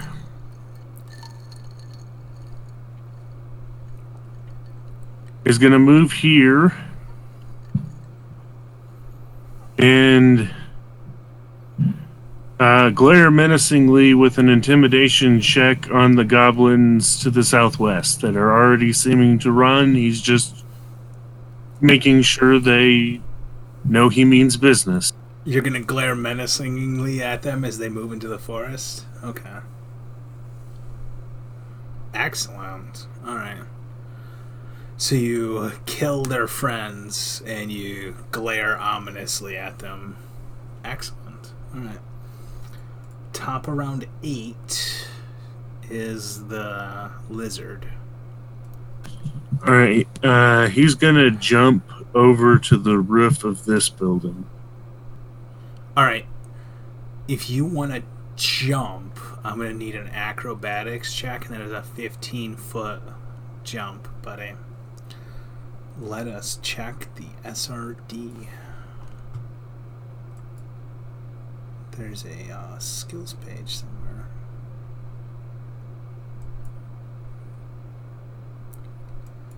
Acrobatics, long jump. You nail it. Okay. You nail it, but you would have to, like... I'm assuming you're gonna, like, back up to the other side of the roof, get a running start to nail it, right? Right. Okay. Yeah, I did. Okay, so if you're running and jumping, that's gonna be your full round action, but you make it over. Okay. Yep. Alright. Goblin Guard 3. He's on the move.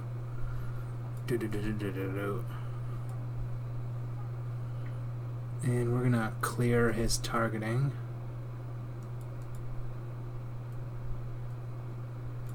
Goblin Scout. He is going to move into the woods. He is intimidated.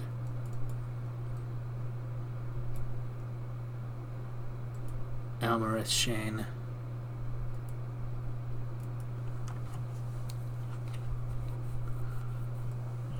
Alright. Almarith is gonna go into the... Okay, so you haul ass to the edge of the tower here. Excellent. Goblin Guard 2 is going to follow his orders and move into the trees. Ganma is dead. Ayrton.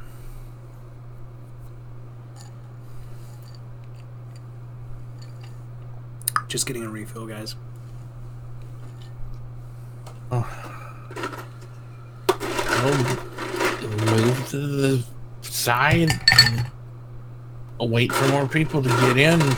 Be ready to shut the door behind everybody. I guess he'll also be looking around to see how those guys got up to the top. Like, there must be some sort of stairway or something for them to get on the side, the crossbow people.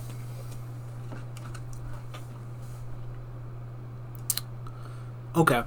So you look around and you see that there's no stairs, and it must be that they climbed the exterior, because inside the building there's no stairs to go up, and there's no door that you see on, like, this hemisphere up in here, this side of the tower.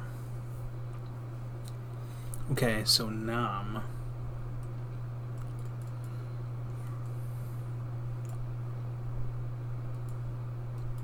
I just ran inside. Okay. And we are onto this guy. He is following orders. He runs into the trees. Okay. So you guys are disengaging and moving inside, is that correct? Other than my character was planning on doing a quick looting of the boss guy. Okay, so you want to take time to loot. Okay, so we're gonna move on to Sir Didymus then, who is now conscious and not prone. Right, you stood. Yeah.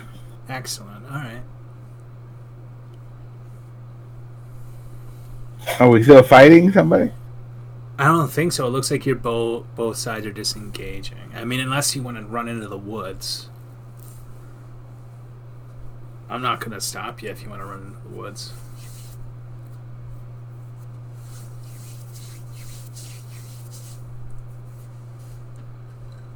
Oh, we still fighting the ogre? No, he's no, dead. the ogre's down. Yeah, he I- got melted. I personally don't think that I have enough time to run into the woods tonight. Yeah, we're Oh, gonna the we're character? just gonna wrap up this round. Yeah. Okay. I just wanted to wrap up the round and let you guys make the clear decision to disengage if you wanted. I'm not going to be that evil and just keep pounding you with units. It's cruel.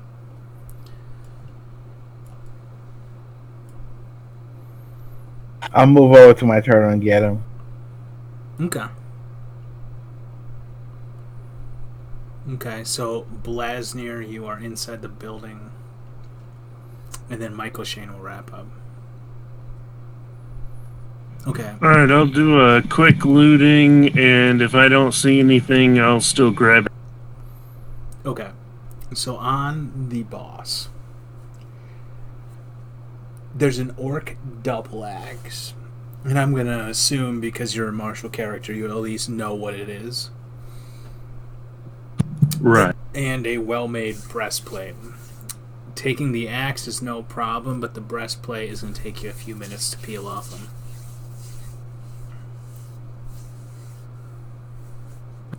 Well, I'll just take the axe. He doesn't have like a pouch or... Nope, that's all he has. Alright, then I'll take the axe and actually I'm gonna wait here for Sir Didymus. Okay. Alan will be the last one. I will say this. If you guys want to tag team it, it'll take you like 5 rounds for the two of you to take off his breastplate. If that changes your mind. If not, if you just want to grab his axe and all of you move into the building, up to you. Well, does anyone want to help me pull off this dude's armor? I honestly might make it slower with my presence. I have like 6 strength.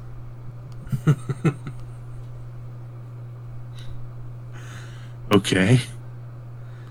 Evian, are you interested in helping him with the breastplate or no? One of my guys is a worker of metal, Yeah. and he could have went back out there. Like, how does the metal look like from taking like 20 acid shots? Like, does it look worth getting? For just like theater remind ease and speed of the game, I'm not processing normal shots in terms of damaging armor. I'm only doing it one if you're using like a hammer weapon, because instead of armor piercing, they have armor damage. Like getting having a sheet of metal pounded by armor bends the hell out of it, right? So it just ruins the integrity. So I'm doing it that way as a split. And unless you're actively targeting the armor, it just speeds up the process for me to just ignore that aspect entirely. So the armor is fine. Like, he shot it in, like, the arms, the legs, the face. We're just going to do it that way, yeah. And then Blasnir will help. Okay. So you guys spend, like, 5 rounds, and I'm assuming that Evian is going to move him and his turtle inside while you do that. Yep. You will hear like rustling in the trees, but then like the sound goes away. So these guys are retreating. You killed their lord and they're just not interested in fighting you at the moment. They're regrouping. So you notice, you like off to the west, they're just regrouping and moving into the trees, all of the units that you met so far. And we can wrap this up here. We'll assume that you guys drag the 2 items inside and lock the door behind you, right? Is that what I'm going to assume? Yeah. Yeah. Okay. So you guys have had a rough go, and you're inside the building. And what I'm going to do...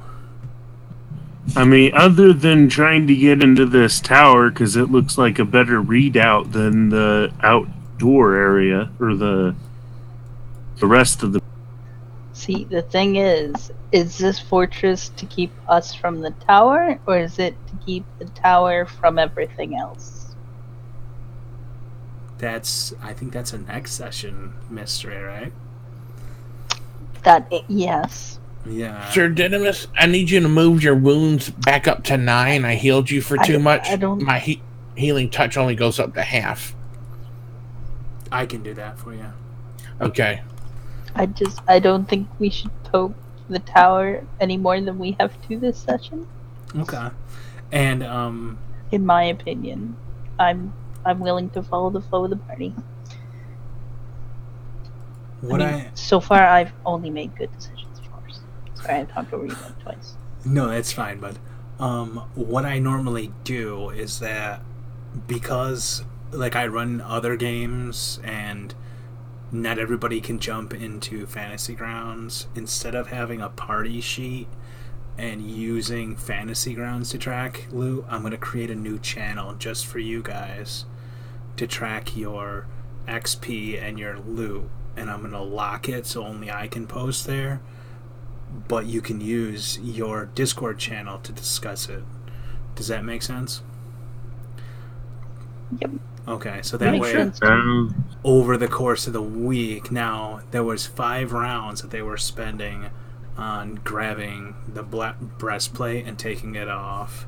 There was stuff on the ground. You did kill a few units. Did you want to have someone scurry out and try to search those, or you like, I'm playing it safe, I'm hiding behind the walls because I almost died?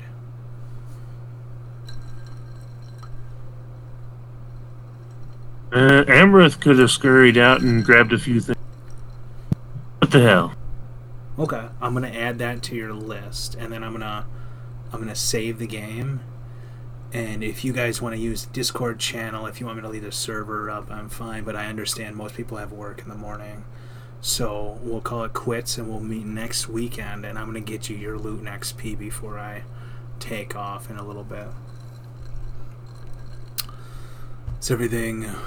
Does anybody have any questions that I need to cover before I tackle that?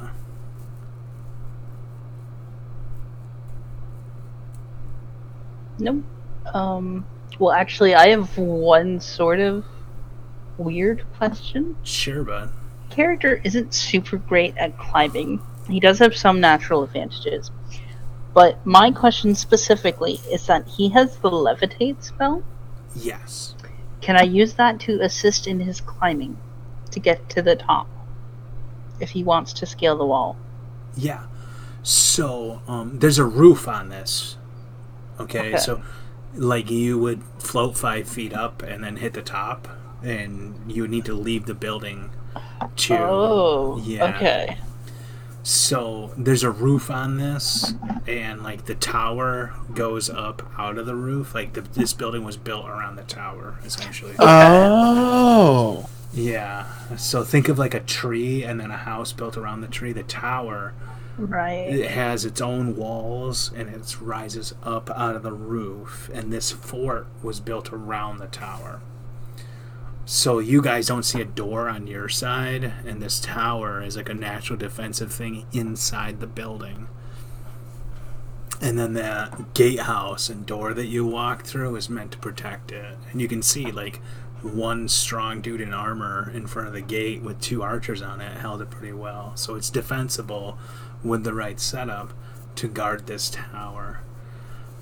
So, and there's like a wall down here, some of you can see, and there's no door in that wall, it's just a wall. But yeah, so you could use the levitate spell, but in order to get up onto the roof, you would need to leave the door, go outside, and then levitate up. And what that would effectively do for you, you would have vertical control. And you can read more about the levitate spell if you just go to I can link that to you in the chat. It would give you vertical control up or down, but you would need to like grab onto something to give you side to side control. Right. So it would basically give you like you'd basically be able to pull yourself up really easy, but left and right would be impossible without like a shimmying. Yeah, think of it like you're in a canoe, right? Like Yeah. you need the oar, something to dig into and grab onto the water in If order you to wanted- move. Yeah. Right. And then you destabilize in Mare, which is described in the levitate spell in Pathfinder. Mhm. So, like, if you were to just levitate like 10 feet up and try to throw spells down on the enemy, you would eventually destabilize and just sort of like, you know, Wobble like, down. yeah, like if you were stuck in like on the moon, right, and you were floating up into space, and you tried to like throw your arm out, you would kind of like just start spinning out of control. Yeah, like that. It's basically a zero gravity spell where you can go up and down, but not left or right. Okay. Yeah. Yeah, so that's how that works. And you guys, you mages are baby mages, and you're gonna have to, ease into it. You guys did, though.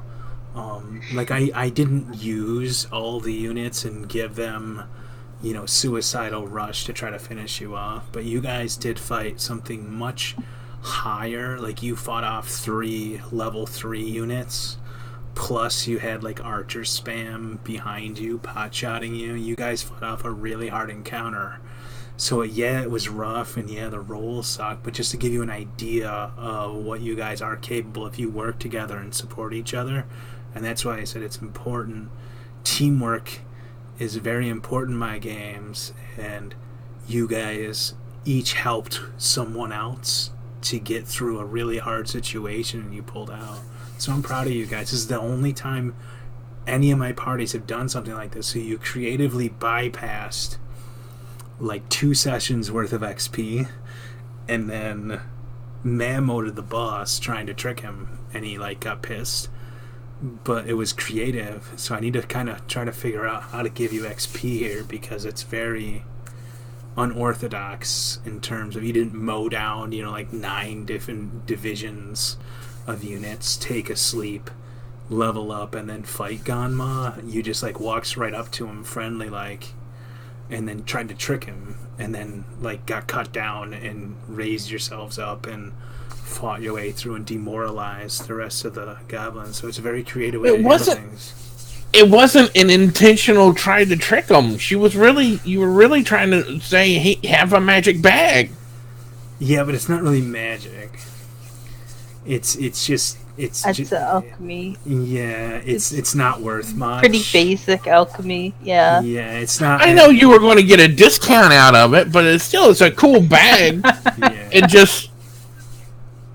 It's just you hand the way it went off in his face was the issue. Well, yeah, I mean, you hand him a magic bag, and he tries to look inside to see what's in it, and then and then this whole thing started, which is interesting and funny to me. Because this is my 6th time running this, and nothing like this has happened before. So I was vastly amused. So thank you. Is that a good thing or a bad thing? I mean, this is very different from what I'm used to. I feel like the wild card character right now. It can kill you. I'm gonna say that because you guys came close, but it can come up for some memorable moments. I almost got killed immediately. Yeah. I cut the brake lines. Wild card. So you guys, I told you guys that just from experience, when I'm playing a system for the first time, like I am not going to be surprised at all if session 2 it's like rest in peace. Now we're going to have to make a new character. Yeah. But I'm going to go and experiment and poke things that I probably shouldn't. Yeah, and I will suggest that you advise someone tankier than you to do like handoffs from now on. Just a suggestion. Like the What's archer, funny you know what I is- mean? The archer suggested the guy with the spear take the money. He didn't do it himself, things like that. Yeah. I feel fine. Yeah. It's, I Basically, mean, though- at least we live to learn. Yeah, like you guys Knowledge is bypassed power. a lot of XP and a lot of units, and I really felt bad that like just your first session you tried something creative, so I didn't pour like 45 units then on you. Put on your like big boy pants. With I that strategy also for know next that time. technically, as soon as I went down, he could have just been like, "Oh, second hit," and then that would have been me done. Yeah, I could have killed 3 of you very easily and Yeah. then just mowed the party down. So I don't like doing that, especially with the amount of really low rolls you got. That's the Yeah. only time I will fudge a game. But like at the same time, the orc is an immediate threat of like 5 dudes. So if he downs you, even if you're not dead, you're not a threat at the moment, and everyone around Right. you is in risk of being hit by him if they try to help you. So it's a trade-off tactically. He's going to take care of the immediate threats and worry about you later. So it did make sense tactically. It made sense because he kept getting like the thing that was hurting him was the acid, Yeah, he tried to and clear a path. he couldn't get to there. He was trying to get rid of the people around him so he could get rid of the one who was really hurting him. It made sense. I mean, I Yeah. don't think that he could get to that character. Like, that character's thing is like stealth and acrobatics, and Oh, he's believe an orc. me, if you guys weren't in the way, he would have jumped up onto the roof. Oh, I guess Yeah. my dead body served a purpose. Well, also Arthur Shane spent an action to move next to you to prevent that. Or Yeah. Michael. Michael. I keep saying Arthur because it's just stuck in my mind. And the turtle was right there too. Mhm. So Yeah, so teamwork, like the simple things like that, positioning, teamwork, how you guys manage resources is very important in this game. And you can see that.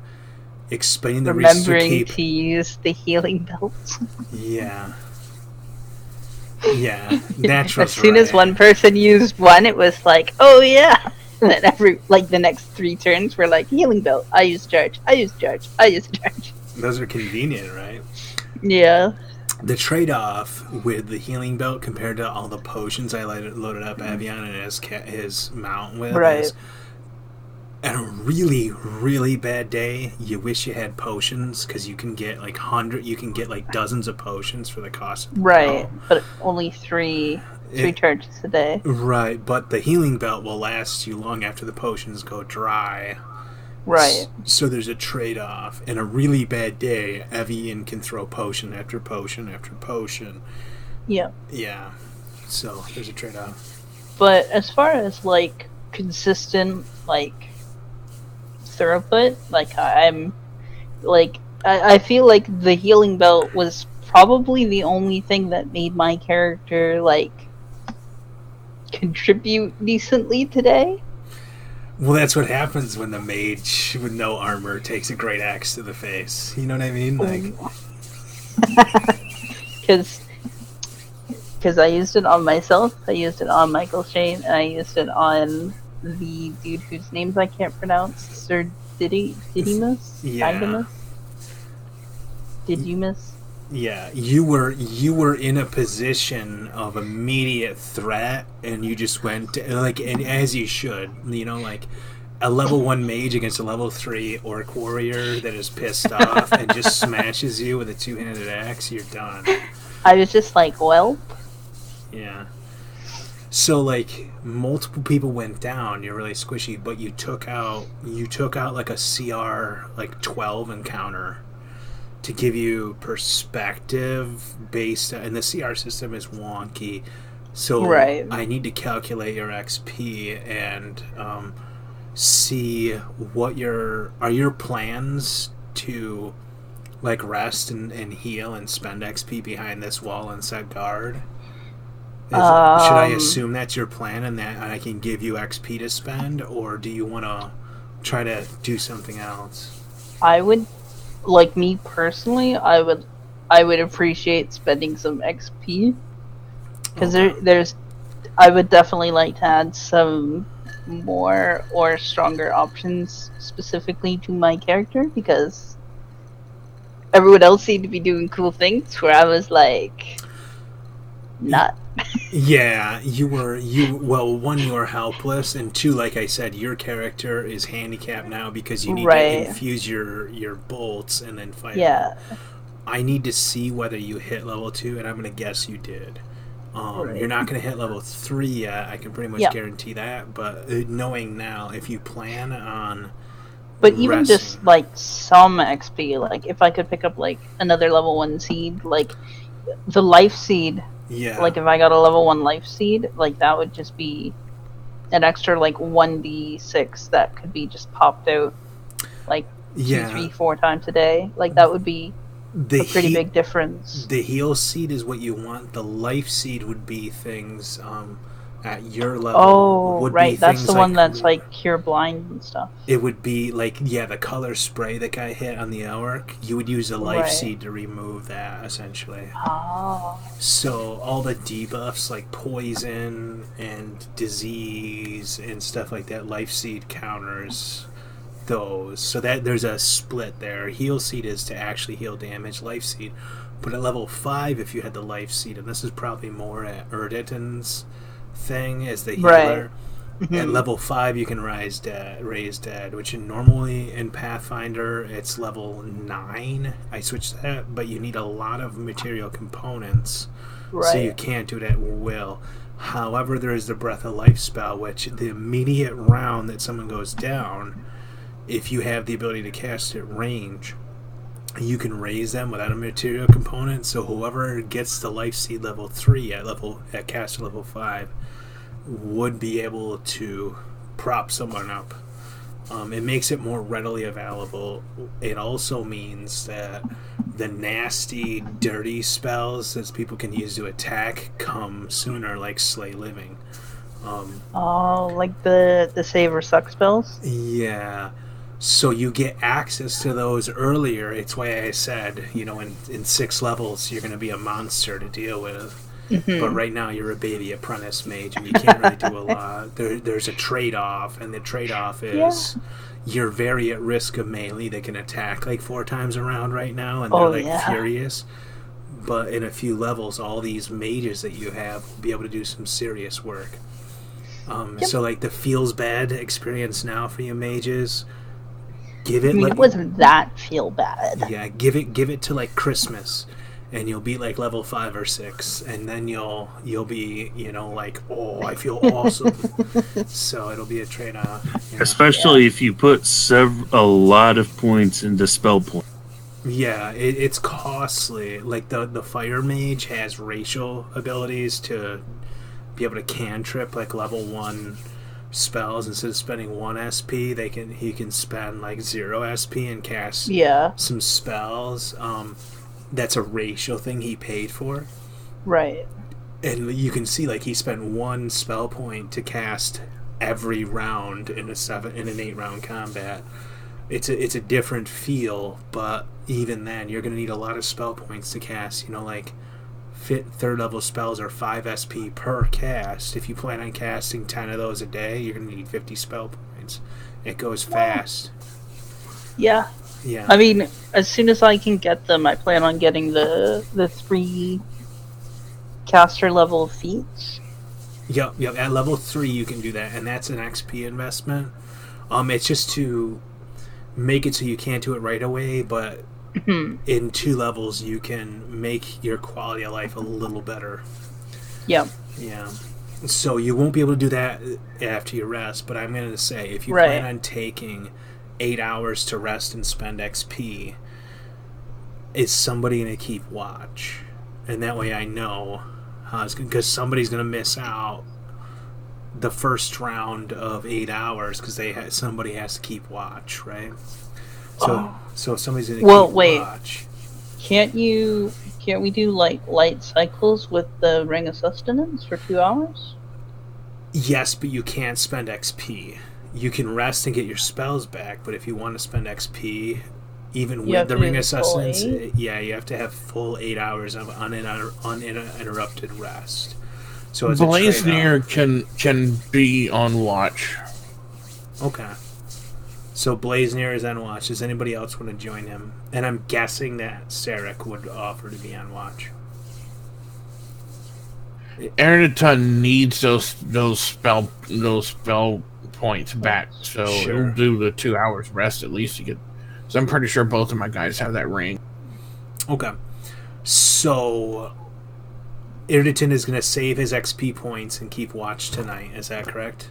No. Blazeneer. Blaze, right? Okay. Does anybody want to help him, or should I assume that Sarek's lizard helps him?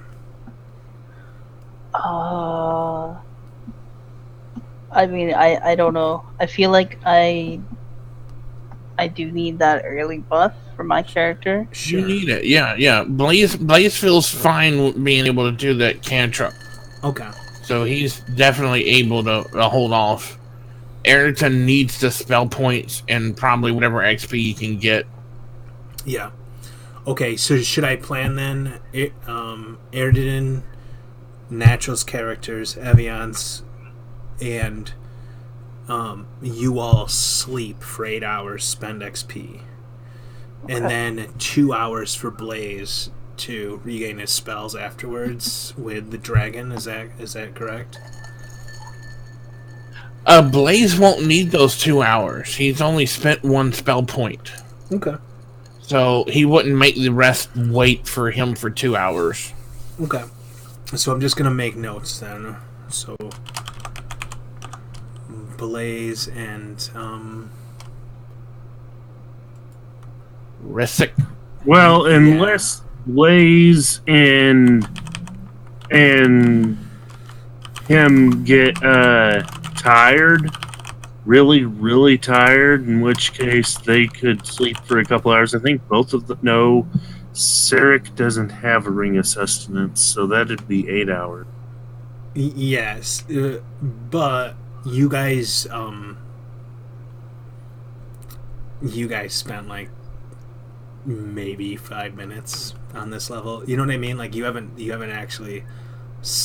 Yeah, it's not 3 in the afternoon yet. You know, it's still. So he's just wounded. So like you guys, I'll let you rest, but at the same time, like if you were to push forward, I wouldn't let you rest again for like a day. Like it's just silly for you to work for 5 minutes and then rest, and then work for 5 minutes and rest. So if you want to rest now and level up, I'm fine with that. But I'll let you know if you do that now, you've spent like 5 minutes on this map. You're gonna have a long day before you can rest and spend XP. So the people that want to spend XP now, I can guarantee you earned enough to go to level 2. I can guarantee that.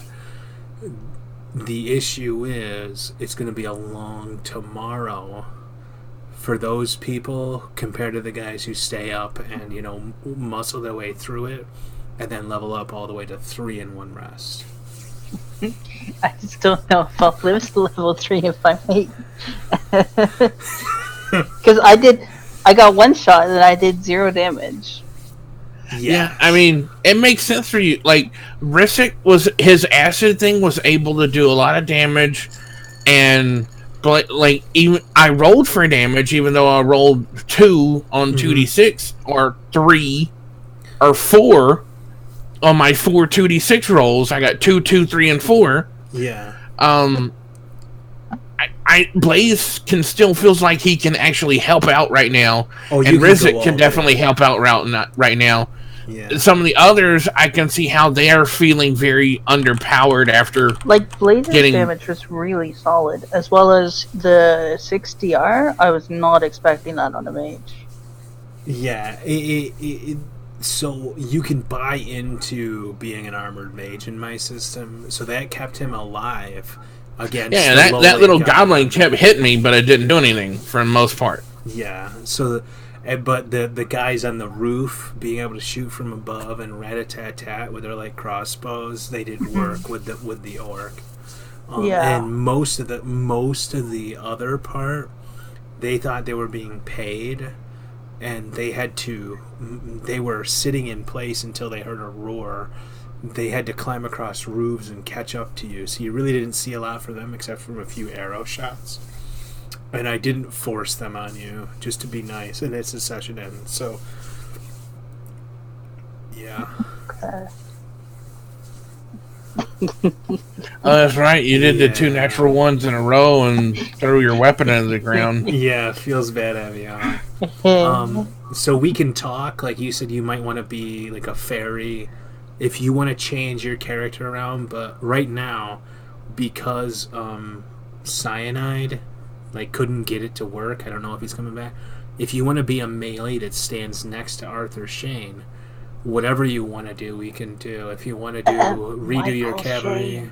Michael Shane. Michael Shane. I'm terrible with names. My memory's bad. Well, there's an Almareth and an Michael. So whenever he sees the A Shane, he's thinking Arthur. Yeah, and it's not the first Well, time that he's both run of Arthur them- Shane in my games. So yeah, he's run Oh. Arthur Shane before. That's why. Yeah. Yeah, and basically these guys are his third cousins twice removed with the same last name. Yeah. So that's why I've run for him as Arthur Shane before. So that's why I see A, and I immediately think A. Yeah.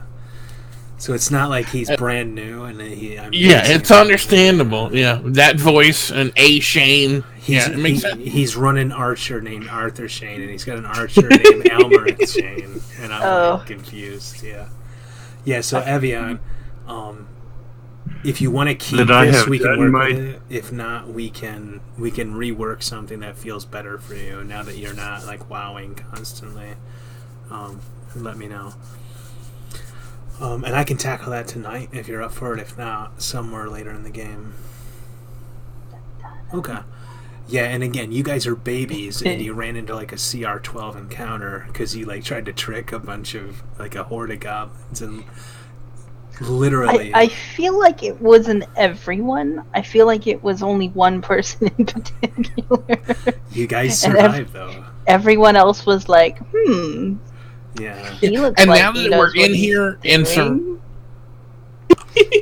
I mean, you guys survived though. That's like I went easy on you after I saw how bad you were rolling, but you guys did survive. So tactically, you guys do have the tools to work together to survive some really rough situations. That's my point. Yeah, it was a great situation, and it was great work talking I to don't- him and getting it to do. It's just the Tanglefoot bag went wrong, and that's all that went wrong. Well, yeah. If you hand It a went- dumb critter and you say instead of 250 gold, I'm going to give you this magic bag. What do you think he's going to do? Not open it? Well, right. I mean, that's what I'm saying. That little trip up there was the only thing that went wrong. But I mean, yeah, it was. Yeah, there wasn't anything wrong with your plan at all. Yeah. So it's just the oddball of him going, "Hey, there's a magic bag. Let me open it and see." And what's in it." then you said you had high int, low whiz. I mean, that plays perfectly into what happened. Yeah, it's role playing. I'm glad you guys did something out of the box that I did not expect, because I have run. This is the 6th time I've run this, and this is the only time anything like that has happened where they didn't just automatically try to chew the goblins to death and move through tactically, like clear every single street. And however, this puts you in a precarious situation because there's other people that just watch you kill their boss. When I saw the goblins, I was trying to switch to common so that I could type in character, and then I saw that I had the goblin language. So I was like, oh, he wants me to talk to the goblins. That's why he gave me the goblin language. Oh, So wow. I did! And then everyone was like, whoa, why is this happening? Well, Please there's stop. And I was like, oh, too late. Here No, we go. I ran with it. All aboard the I mean, train. It was great. It made a lot of sense. In the Pathfinder system, each race has a bonus language, and you're limited to picking from a certain list of languages based on your race, which you get from intelligence. So I had to pick from your ratling race, and of those languages, that's they have they're technically not like friendly humanoids. They're Right. like they're like skeevy Misgunderlings. Yeah. Yeah, so they inhabit both like the sewers of humanoid cities, but they also will serve like orcs and the goblins serve with them and stuff like that. So that's why you know those languages. It's natural for you. They shouldn't have been so surprised when I started speaking Goblin then. Yeah, well, One of my characters know Goblin, so because I knew, goblins or something we might be fighting, and either we might get information out of them or. So you're a spy. Yeah. I just happen to live in weird places. Yeah, it's more that like Michael Shane surprised him, and the fact that like they stabbed one of you and you guys talked to him. Like they already were ambushing you, and you're like, wait a minute, we can be friends here. That's what shocked him. Yeah. So I've never had this happen. This is my 6th run. I've never had someone try to make friends with the goblins before, which is interesting. I was going to try to hire them. Yeah, and then I was like, I don't want to cheap. do that because that would be too many people. Yeah, you just tried to cheap out, and they knocked you on your ass for it. So, excuse me, we knocked them on their ass after I got healed 4 times. After a brave struggle, yes. After I was carried bleeding by my companions. Yeah. All right, guys. So what I'm going to do then is I am going to let you guys do your thing, and if you guys want to hang out and talk like character builds, I'm going to like go to the bathroom and then work up your XP. It's going to take me a bit, so I'm going to mute and let you guys do your thing. I need to call it a night. Yeah, it's late for most folks. Yeah. I'm going to be up for a little bit, but I am going to like turn off my computer and switch to my phone and go to bed. Sure. Yeah. Okay, guys. I actually have an appointment tomorrow morning, but I was like, this is totally more important. Okay. Well, everybody have a good night and a good week. Yep, you guys. You too. Yep, bye. Yeah, being a veteran, I already know what I'm going to do with my XP, so I'm not. I don't have a clue, but I'm excited to find out.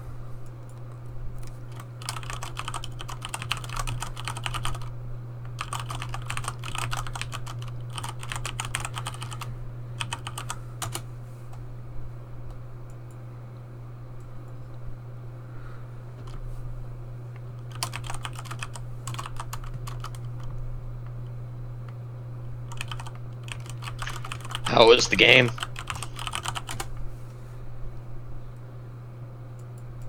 Oh, hey, bud, it was crazy. I really gotta pee, though. And then get them XP and stuff, so I'll be right back. Okay. Strange, you gave us bad luck. The worst luck possible. We had like 45 ones. There was only ones. I don't take credit for that. It was all your fault. I refuse to accept blame for this. How could you? It was my first session. There was only ones. I apologize, but it's not my fault. It's totally your fault. Sure, blame the white man, just like Owen. Well, nice meeting you. Have a good night. Yeah, it's nice meeting you. Sorry, I just wanted to be dramatic. Bye. No, cool. I get it.